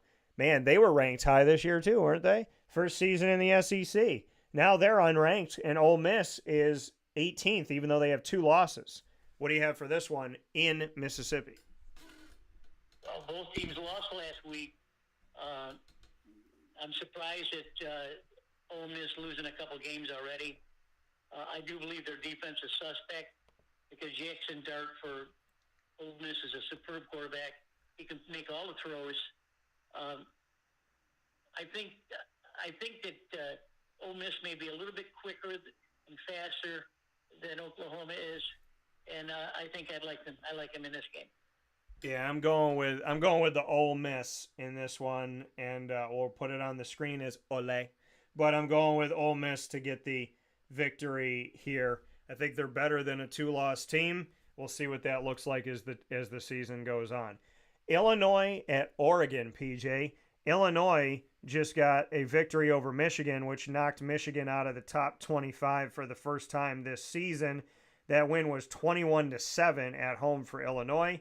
Illinois is 20th in the country. They're going up against the new number 1, which is Oregon. Does Oregon lose their first game of the season, or do they take care of business at 3:30 p.m. Eastern Time this Saturday on CBS? No, I don't think they lose. Oregon plays so fast, and heading over there to coach is just he's looked at other teams in the country and tried to follow what the good programs are doing, and of course those programs play faster, run faster, and he's done that. This team is really, really fast. This is going to be a mismatch from the get-go. Illinois is just not in the same league as Oregon. And who is Oregon's quarterback? Dylan Gabriel. And where did he start his career? UCF. And, did anybody talk about him nationally a lot? Not really. We talked about him here on the show. Did he get a lot of credit when he had to play like his second ever collegiate game when the starting quarterback, Mackenzie Milton, went down and they had to go on the West Coast to play LSU and they only lost by 8 in a bowl game? Did they get respect back then? Nope. But when he went to Oklahoma, all of a sudden, people knew who he was. And now that he's at Oregon, they're the number 1 team in the country. But don't worry, because Dylan Gabriel didn't start off a fantastic career at UCF inside of the American, at a school that was disrespected, and at a conference that was disrespected. But now that he's at Oregon, and now that he's inside of the Big Ten, everybody wants to know about Dylan Gabriel. But if you paid attention to football way back when, Dylan Gabriel's been good for a really long time. Jason Lucas can tell you. I can tell you, I'm happy for the young man, but I'm a little pissed off for him that he didn't get the respect in the beginning. But you know what? That's fine, because he does what he does, and now that you're finally seeing it, good for you all. But he was doing a lot of good things at UCF as well, and they should have never went unnoticed. BYU's going to be at UCF. BYU's undefeated. UCF, they've had some good games this season. Haven't had a great year, though. What do you have for this one, PJ? I think UCF has played some really good games this year. One of them against Florida. I thought they played really well against Florida. I don't think they have the manpower here. I think BYU is just a little bit too good. PJ going to go with BYU. I'm going with the bounce house. Give me UCF. UCF is due for one of those wins that makes people scratch their head and say it ain't over till it's over. So I'm going with the UCF Knights to get this victory in the midday game. Next game we got up, PJ. Missouri, they were ranked in the top 10 to start the season. Alabama was ranked up there too. Now they're both in the top 25. Missouri's 21, Alabama's 15. The game is in Tuscaloosa. What do you have for Missouri at Alabama? Well, Alabama certainly has not played like an Alabama team this year. The pundits keep saying that Jalen Milroe is a top-flight quarterback. Well, he's not a type quarterback. He can't make the throws that are necessary. Frankly, Alabama should be unbeaten this year. They should have beaten Vanderbilt, certainly. They should have won last week. The DeBoer Express train is stopped right now. And I think he needs to wake up and try to do something a little bit different. And that may be trying another quarterback, although Milroe is a fantastic athlete, don't get me wrong. I think he's just not – I don't think he's a quarterback, that's all. But I think in saying that, I think that Alabama is just a little too tough for Missouri. Missouri came on surprised this year. They were undefeated. And, of course, they've lost some games then. And I think that Alabama is much better than Missouri right now. Yeah, and, I mean, I agree with you. It's just – it's not the Alabama that you expect, right? Because people expect undefeated. But I think Alabama's going to bounce back in this game. I think they're going to get a victory at home in Tuscaloosa. And the thing is when Alabama falters, as soon as they win again, you know, people start talking about, okay, how can they get back in? This is what they could do. This is this and this is that. They get that unfair advantage as well. People will argue an Alabama 2-loss team more than they'll argue an undefeated team. I think Alabama gets a win in this one. Texas at Vanderbilt, PJ. Texas just lost to Georgia, and that game was 30-15. It started out slow, and then it was all Georgia. What are your thoughts? Does Texas bounce back on the road in their game here in College Football Week 9, or are they the next team to lose to Vanderbilt this season? They're going to be looking for blood this way. Texas is just going to steamroll Vanderbilt. Although they're playing at Vanderbilt, you know, they play well over there. But, you know, Texas frankly is a better team than Alabama. So if that's the case, then Texas should be able to beat Vanderbilt easily. And I think that's what's going to happen. If Vanderbilt beats Texas and Alabama in the same season, then, I mean, I know they got 2 losses, but I would want to see them as the 12 seed in the college football playoff if they take care of both of these games. I don't think they're going to get this one. I agree with you that Texas is going to be out for blood. I got Texas winning the game.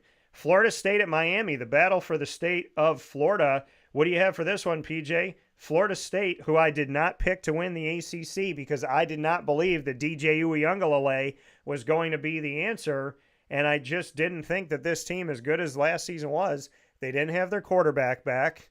So they don't have Jordan Travis. They had guys leaving the transfer portal. They had guys leave for the NFL draft. I could not see Florida State, and the majority of the media that covers the ACC picked Florida State to win the ACC. I picked Clemson. I'm sure some people thought I was crazy. Well, Florida State is 1-6, and the only game that they won was barely 14-9 in a low-scoring game against Cal in Tallahassee in Cal's first season in the ACC. So here goes Florida State up against undefeated Miami. Thoughts? I'm flabbergasted at how poor Florida State plays this year. You know, that goes to show you how good of a quarterback Jordan Travis was last year for Florida State. Yeah. He actually willed those guys to win, all of them. And Mike Norvell, he just, you know, he's in a glory, you know. He's saying, well, no, it's my coaching and my coach. Well, Mike, you're not coaching this year because you don't have a good quarterback. Your DJ boy flunked. The kid, Glenn, he flunked too. They bring in another freshman against Duke, of all people, and he flunked.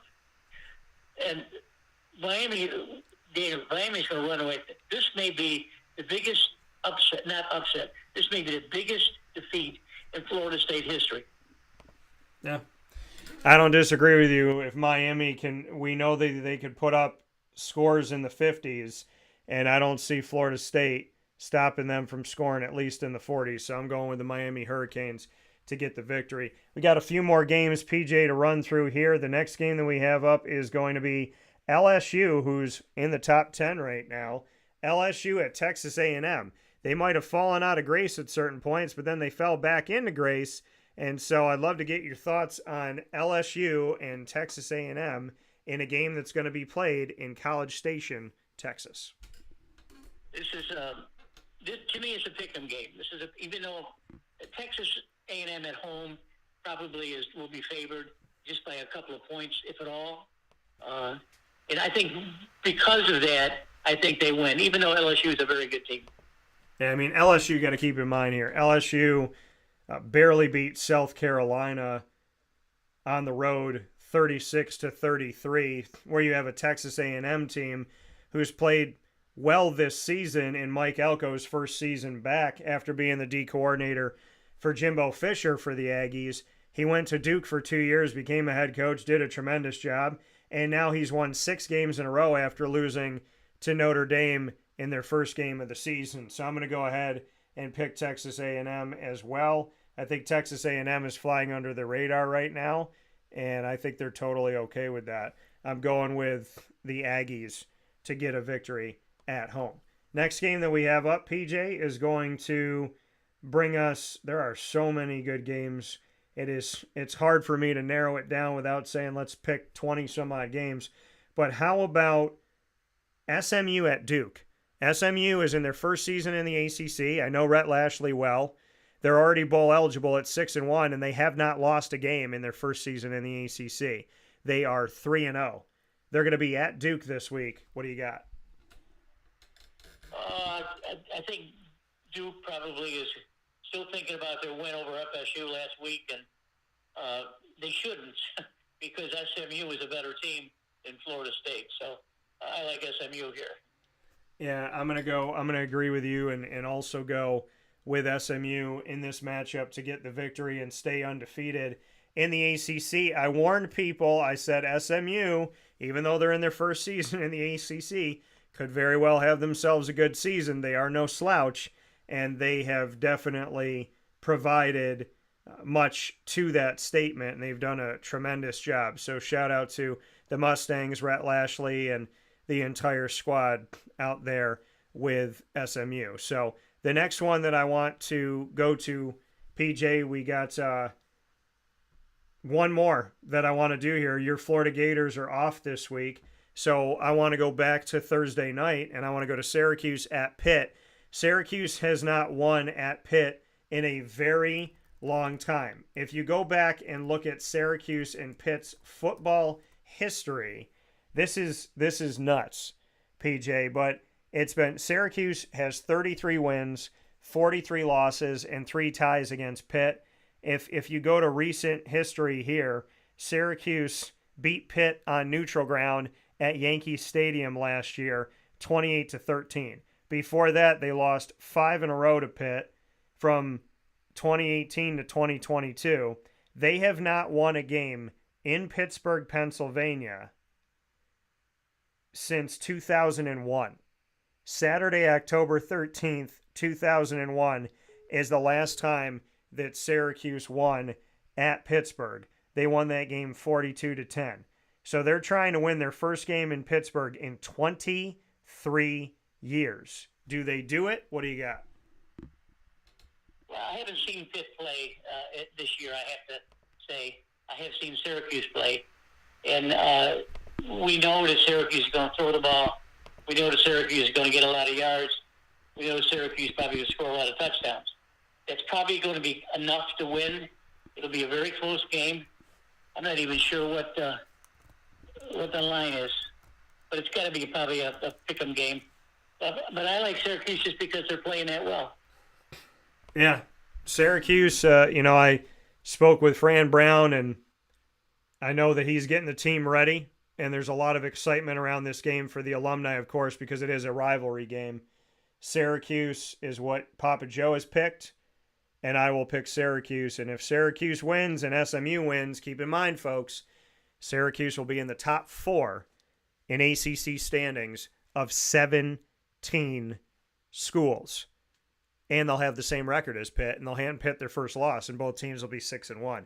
I have Syracuse winning this game as well. PJ and I are taking a final step aside. We'll be back to make our NFL picks momentarily, so stay with us here as we are going to go a few minutes past 11 o'clock, but we will make sure to give you our NFL picks. And Jacksonville won a freaking game. How about it? They did it again. They used jet lag against other teams. They stay for 2 weeks. Other teams come for 1. And Jacksonville, that second game that they play, that's like an undefeated game for them. We'll talk about that in just a moment, right after this on Wake Up Call with Dan Tortora, where sports meets life.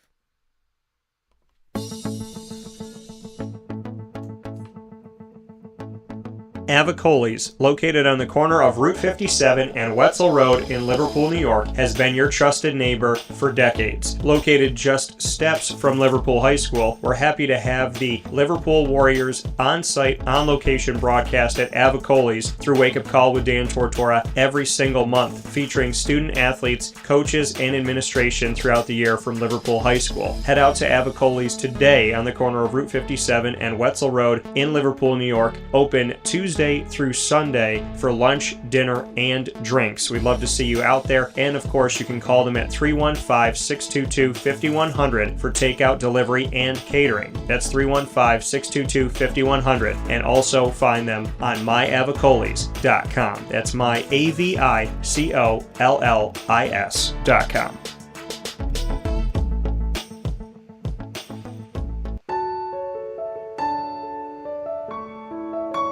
Having peace of mind when you're out of town that your furry-loving friend is safe and sound means taking them to Canine Campground, because we all know that when it comes to the love of our pets, it goes well beyond the call of duty to make sure they're safe and sound. Right, Lily?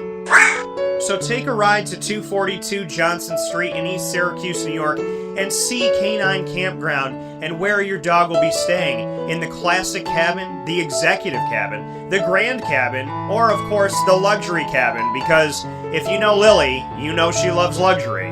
Now you don't have to wait to the last minute to find a family member or a friend that'll take your dog for a few days. Call Canine Campground at 315-299-4013. That's 315-299-4013. Their drop-off and pickup times are Monday through Sunday. Check K9campground.com for more information. That's the letter K, the number 9, and campground spelled with a K.com. K9campground.com. When you're going out of town, bring your dog to Canine Campground. Carvel DeWitt, it's what happy tastes like. Do you know why? Because we make ice cream. Creamy, rich, flavorful ice cream. Not yogurt or iced milk like some of our competitors. Ice cream. Fresh, by hand, daily. For the calorie conscious, we have something new for you. Our new Carvelite. Same great flavor, creaminess, and texture of our regular ice cream with only 35 calories an ounce. So whether you want an ice cream cake, flying saucer, dasher, carvalanche, hard or soft ice cream, we will satisfy your craving with our fresh, handmade regular or new Carvelite ice cream. Carvel DeWitt. It's what happy tastes like. The Wildcat Sports Pub in Camillus, New York is located on 3680 Milton Avenue in the Home Depot Plaza. It is your family-friendly sports bar and restaurant. Folks, some sports bars aren't family-friendly. Some family-friendly restaurants are not sports bars. The Wildcat Sports Pub in Camillus, New York is proud to be both. It is that marriage that you've been looking for years. The Wildcat Sports Pub is your home base for your sports bar and restaurant needs, games for the kids, indoor and outdoor activities, and enough things on the menu to come back every single week and get to try something new. They're open Sundays from noon to 8 p.m., Monday through Wednesday, 11 a.m. to 11 p.m., and Thursday through Saturday from 11 a.m. to midnight. For reservations and party information, call 315-487-2222 for the Wildcat family-friendly sports pub and restaurant.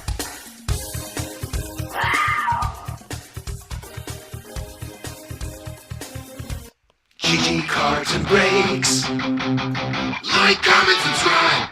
GG Cards and Breaks, coming to you on 639 Delmar Place in Syracuse, New York, are open for you Tuesday through Saturday from 10 a.m. to 6 p.m. and on Sundays from 10 to 5. They have everything that you need when it comes to the sports card and trading card collecting world, folks. They have Disney Lorcana, Yu-Gi-Oh!, Magic the Gathering, Pokemon, as well as hockey, baseball, basketball, football, soccer, and so on and so forth. And they're the only place that I know that has every NFL, every MLB, and every NBA team right there on their back wall. Do you know how much work that takes for the staff? You know how much has to go into that? How tedious of a job that is to make sure that they make a box for every single one of those franchises. That's 92 franchises. And they do it for you because they dare to be different. And they have their singles, they have their graded cards, their packs, their boxes. The inventory is constantly changing because people are bringing things in, they're getting things graded, and at the same time, boxes and packs are being sold. So you never know what you might miss out on by not going in. That's why I suggest you go in, and then you go in again, and then you go in again, because you never know what you're going to find from day to day, and I appreciate them so very much. Tuesday through Saturday, open 10 a.m. to 6 p.m., and on Sundays from 10 to 5 on 639 Delmar Place in Syracuse, New York. Your sports card and trading card home is GG Cards and Breaks. With that being said, PJ and I are jumping right into NFL Week 8. We're going to be making our picks. We're going to be running down the line here. So, PJ, I'm going to hand it off to you as I always do, and we're going to start the week off with getting your thoughts on the Week 8 matchup between the Vikings and the Rams on a Thursday night. PJ, can you hear us? Let's see if we got him here. PJ, can you hear us? We might have lost PJ here for a moment. But we will be making our picks here. And what I'm going to do is we'll reach back out to him here and get him all set up. But we lost him here for a second. So hopefully we'll have him back. There he is. Okay. All right, you can hear us. So PJ, go ahead with your picks here for the NFL. We have Vikings at Rams. Sam Darnold is just reawakened Minnesota. He's playing great ball. Yeah. Although this game's at home, and I know the Rams have missed a couple of good receivers, but I still like the Rams at home. So PJ likes the Rams. I'm going to go with the Vikings in this one to get the victory. PJ going with LA, and I'll be going with the road Minnesota here. Next game that we have up will take us to Sunday. There is no game in London this week. Eagles at Bengals. What do you got, PJ? The Packers at the Jaguars, you say? Eagles at the Bengals. The Philadelphia Eagles at Cincinnati. I must have the wrong screen, Daniel. Oh, darn. I'll just take the Eagles. I got to find out what I'm doing wrong. Yep. NFL Week 8 here, as that'll be where we're at. So NFL Week 8 Sunday games on October 27th. PJ is going to go with the Eagles. I'm going to go with the hometown Cincinnati Bengals in this matchup. PJ picking the Eagles. And our next matchup is going to be Ravens at the Browns. It's kind of hard to beat Lamar Jackson and Derrick Henry, especially when they get 200 yards a game rushing. That's enough for me. PJ going with Baltimore. I will also pick Baltimore in this, and I agree. Baltimore is a very dangerous team, and Cleveland struggles to score when they had Amari Cooper. Now they don't. They struggle to score when they have Deshaun Watson, and he is on the injury report. God willing, he will be okay and back sooner than later. Titans at Lions, PJ, what do you got? I think the Titans got a little bit lucky last week. I like the Lions. Yeah, the Lions are a very dangerous team. They're 5-1 on the season. The Lions are out for blood, and I understand why, because of how last season ended unceremoniously at home in the postseason. So, next one that we have here, PJ, Cardinals at the Dolphins. Cardinals at the Dolphins. Both 2-4. The Dolphins actually woke up this last week, although didn't really look that good. The Cardinals, to me, are flat. I think they're overrated. I think Kyler Murray's not the quarterback for them. I like the Dolphins. Yeah, I don't think Kyler Murray necessarily is either, and I thought that going into the season, what are they going to do if it doesn't work out? Well, it hasn't been working out, and I'm gonna have to pick the Dolphins at home in this one too. I think it helps that Miami's at home. I think it also helps that Arizona, again, I said if I was Marvin Harrison Jr., I would not want to go to Arizona.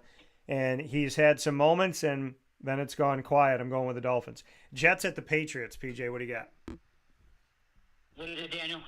Jets at the Patriots. God, what a terrible game this is going to be, huh? Yeah.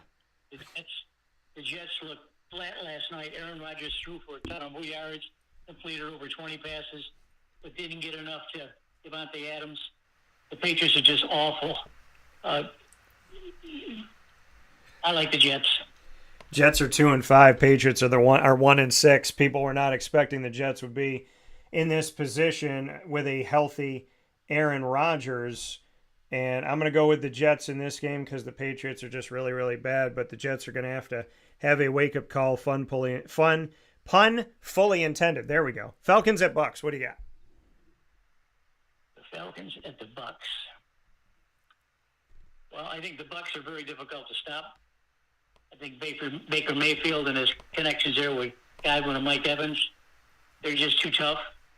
I think they can score at will most of the time. I like them. Yeah, going with Tampa. I'm going to go with Tampa, too, because Tampa is at home. So I'm going to go with the Tampa Bay Buccaneers, very dangerous team to play at home, even though they've had some woes there. I'm going to go with them. Next game that we have, Packers at the Jaguars.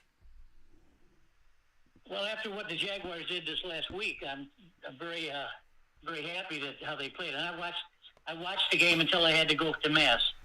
I left to go to Mass at 11:45, and they were up then big. And I came home from Mass, and they won easy. So I think that Trevor Lawrence looked real comfortable this last week. He seemed to throw a lot better, moved around the pocket a lot better. The Packers, I don't think they have a defense to worry about. Jordan Levis, he's probably going to get his yards, maybe some touchdowns. But we're hometown people. We got to have the Jags. Yeah, PJ going with the Jacksonville Jaguars. I think that Jordan Love coming into town, he just presents too much of a threat. Green Bay is in a different world. They're 5-2. Jacksonville is 2-5. And I think, Jacksonville did win, but again, it helps when a team comes over that might be jet lagged and you've spent more than a week there. I think that Green Bay is going to get this victory. They're far better than the New England Patriots. Colts at the Texans. What do you got? Colts at the Texans. Chris Stroud absolutely looked terrible this last week. I don't think he had 100 yards passing. I don't know what the problem was, but he's too good of a quarterback to mess up. I like the Texans. Yeah, I got to go with Houston in this one as well, especially with them being at home.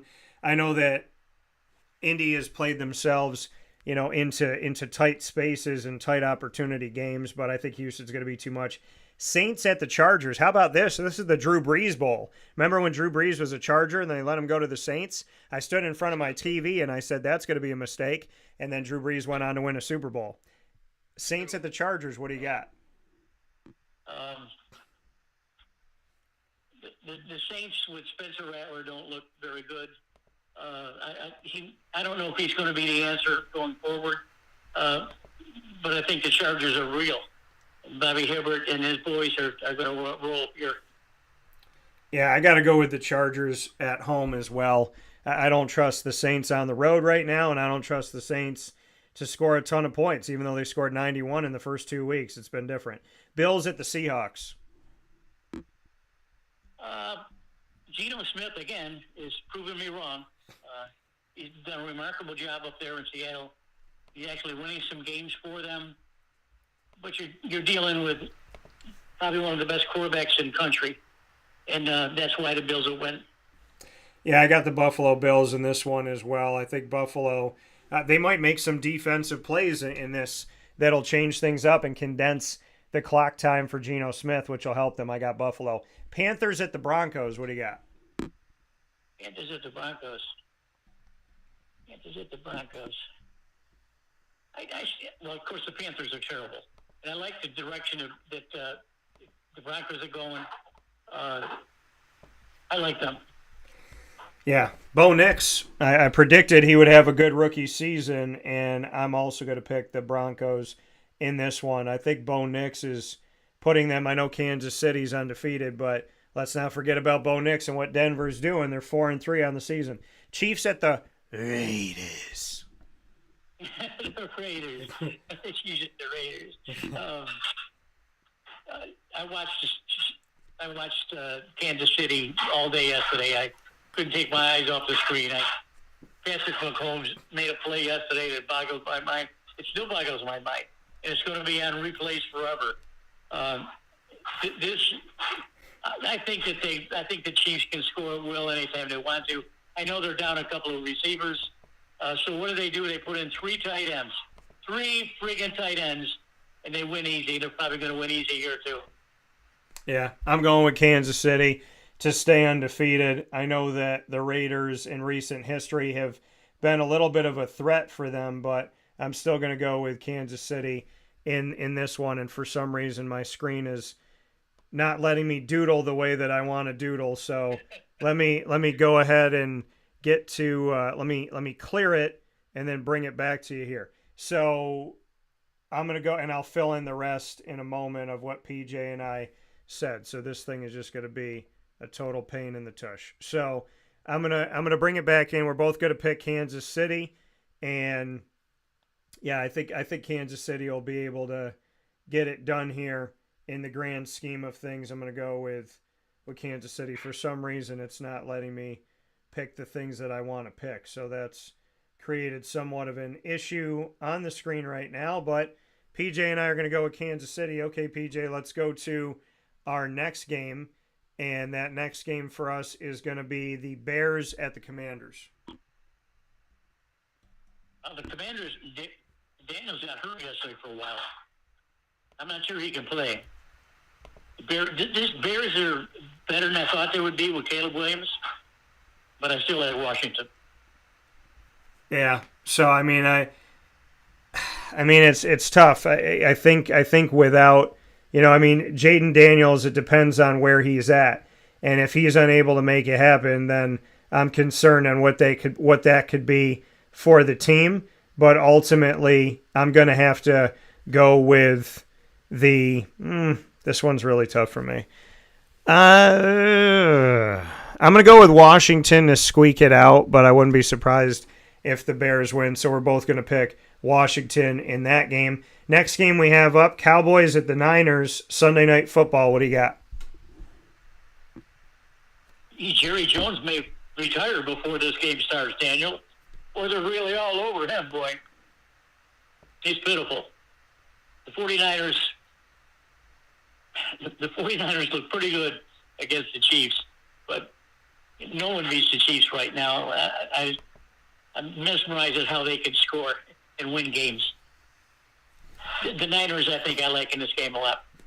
Yeah, I think listen, Dallas has been very underwhelming this season, and I think they're going to continue to be underwhelming in this game. I'm going to pick the Niners to win the matchup as well. So we're both going to go San Francisco on this one. And the final game, Giants at the Steelers. Russell Wilson, he had himself a day. What do you think about the Giants at the Steelers? Can Russell Wilson keep it going, or whoever's out there? Do the Giants get one? What do you got? Well, I know the Giant quarterback is pissed off at his coach for pulling him out of the game. So I'm not sure he's going to be very attentive this week. I think the whole football world was waiting for when Russell Wilson could play football. Justin Fields isn't the answer for any team. Although he did play well, the Steelers were 4-2 while he was playing. He's not that bad. But Russell Wilson was making plays all over the place last night. Russell Wilson, if he plays up to what he can play to, I think the Steelers have a chance to win it all. You heard it here on Papa J. All right. PJ going with the Steelers. I'm also going to take the Steelers because they have just been able to gut out some really good wins this year. So I'm going to go with Pittsburgh as well. With that being said, PJ with me on my birthday. I was born on a Monday at 8:37 a.m., and here I am on a Monday on October 21st on my birthday with Mr. Papa Joe my other papa. So, PJ, I love you. Love you and Mary and Joey and the whole fam. And I can't wait to catch up with you and see you soon. Thank you for my sweatshirt I'm wearing proudly in my studio. And I'll talk with you soon.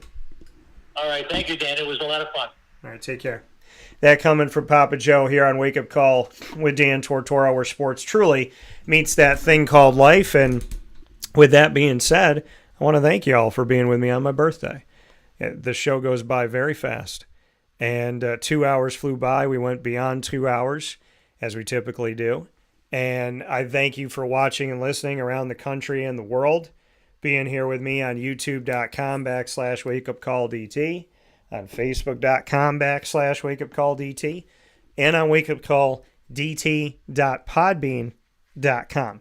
So thank you for your support. And, of course, for those of you that download us on Amazon Music, Audible, iHeartRadio, iTunes, and Apple Podcasts, as well as Player FM, Podbean, Podchaser.com, Podvine, Spotify, TuneIn, and YouTube. All you have to do is search Wake Up Call with Dan Tortora, or one word, Wake Up Call DT. And many thanks to our incredible partners in Central and Upstate New York, Carvel DeWitt, the Wildcat Sports Pub, Servomation, reinventing, reinvigorating, and reimagining what it means to have vending at your school, at your place of business, at a rest stop. Servomation.com. Go there for more information to find out how you can have water with a fresh piece of fruit that comes out of a machine, to having their espresso and their coffee makers, to the technology behind it all, and the massive kitchen that prepares the food to create opportunities in their vending machines that I would never even dream of having those choices. It's like going to a cafe in a vending machine. Servomation, reimagining it all, and I love it. Mother's Cupboard, Avicoli's, Great Lakes Honda City, Canine Camp Dog Daycare, Pizza Man, Fire Pit Barbecue and Saloon, GG Cards and Breaks, Chick-fil-A Cicero, Ma and Pa's, the snack capital of the world, on 201 7th North Street in Liverpool, New York, Canine Campground Dog Boarding, Brian's Landing, and of course we are the exclusive multimedia marketing partner of your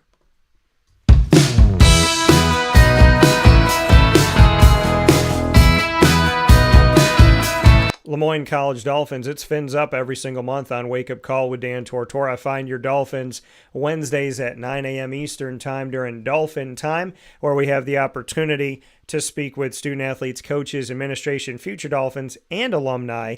And all of that can be found on youtube.com/wakeupcalldt. Click subscribe, hit the notification bell, find the Lemoyne playlist, and go to YouTube or wakeupcalldt.com, and find Lemoyne on the homepage as well as underneath the exclusive partners tab. For more information, go to LemoyneDolphins.com, and as always, fins up.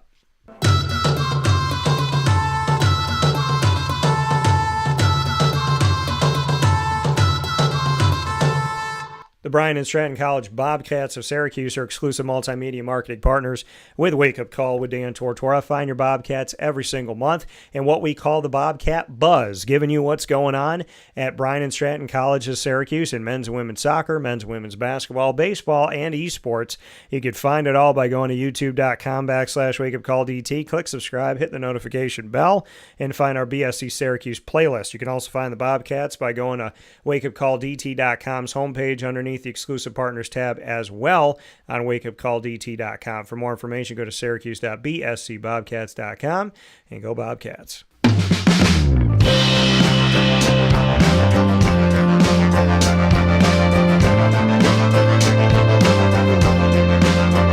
The Binghamton University Bearcats are exclusive multimedia marketing partners with Wake Up Call with Dan Tortora. Find the Bearcats every Tuesday during Bearcat Time, Tuesdays at 10 a.m. Eastern Time, featuring student athletes, coaches, and administration throughout the year. We have the opportunity to bring you Moments with Marshall, celebrating the wonderful Binghamton University Bearcats with Athletics Director Gene Marshall, as well as the Bearcat Break Room, where we have the opportunity to hear from student athletes, coaches, and administration on their journeys and their incredible stories. And I appreciate them so much. We are not even a year in, and we've gotten to do a ton of work with Binghamton, and I'm very grateful to God for that, as I am so very much with all the blessings that we've had here on Wake Up Call and with Dan Tortora Broadcast Media. Find the Bearcats on youtube.com/wakeupcalldt. Click subscribe, hit the notification bell. Find the Binghamton playlist. You'll also find the Bearcats by going to wakeupcalldt.com to the homepage, as well as underneath the exclusive partners tab. For more information, go to binghamtonbearcats.com and go Bearcats. With that being said, I want to thank you all for tuning into the show. I want to thank Jerry for being a part of it. He said, love you guys. Great show. We love you back, Jer. And hoping always the best for you and always praying for you to be healthy, to be happy, to be safe, to be well, to heal completely and for good, and no matter what, through God, to handle well whatever comes your way in and out of your control, and to be safe and sound and with your loved ones that have passed on, as well as your loved ones here on earth, by the grace of God. Because dying, Jesus destroyed our death, and rising, he restored our life. I can't thank you enough, Jerry, for all your love and support from the beginning of the beginning of the beginning. So I love you, and I send you my prayers and my well wishes always. In the name of the Father, and of the Son, and of the Holy Spirit, I send prayers and well wishes to you all. Happy, happy day for each and every single one of us. I cannot wait to go celebrate my birthday. I will, of course, be talking with Fran Brown at the press conference, and then I'm with my mom, with my dad, and with all of you. So thank you for the incredible messages on Facebook. I will answer them all. Thank you to the wonderful people that have made my birthday special already. And thank you to Papa Joe for being another dad in my life and for being the incredible support that he has been and giving me love and reaching out to me pretty much every single day for many years now. And so I can't thank him enough for that. Find us on Facebook at Wake Up Call DT, X at Call DT, and Instagram at wakeupcall_DT. For now, from the Wake Up Call Studios, God bless, no stress, do your best. The birthday boy, signing off. Take care.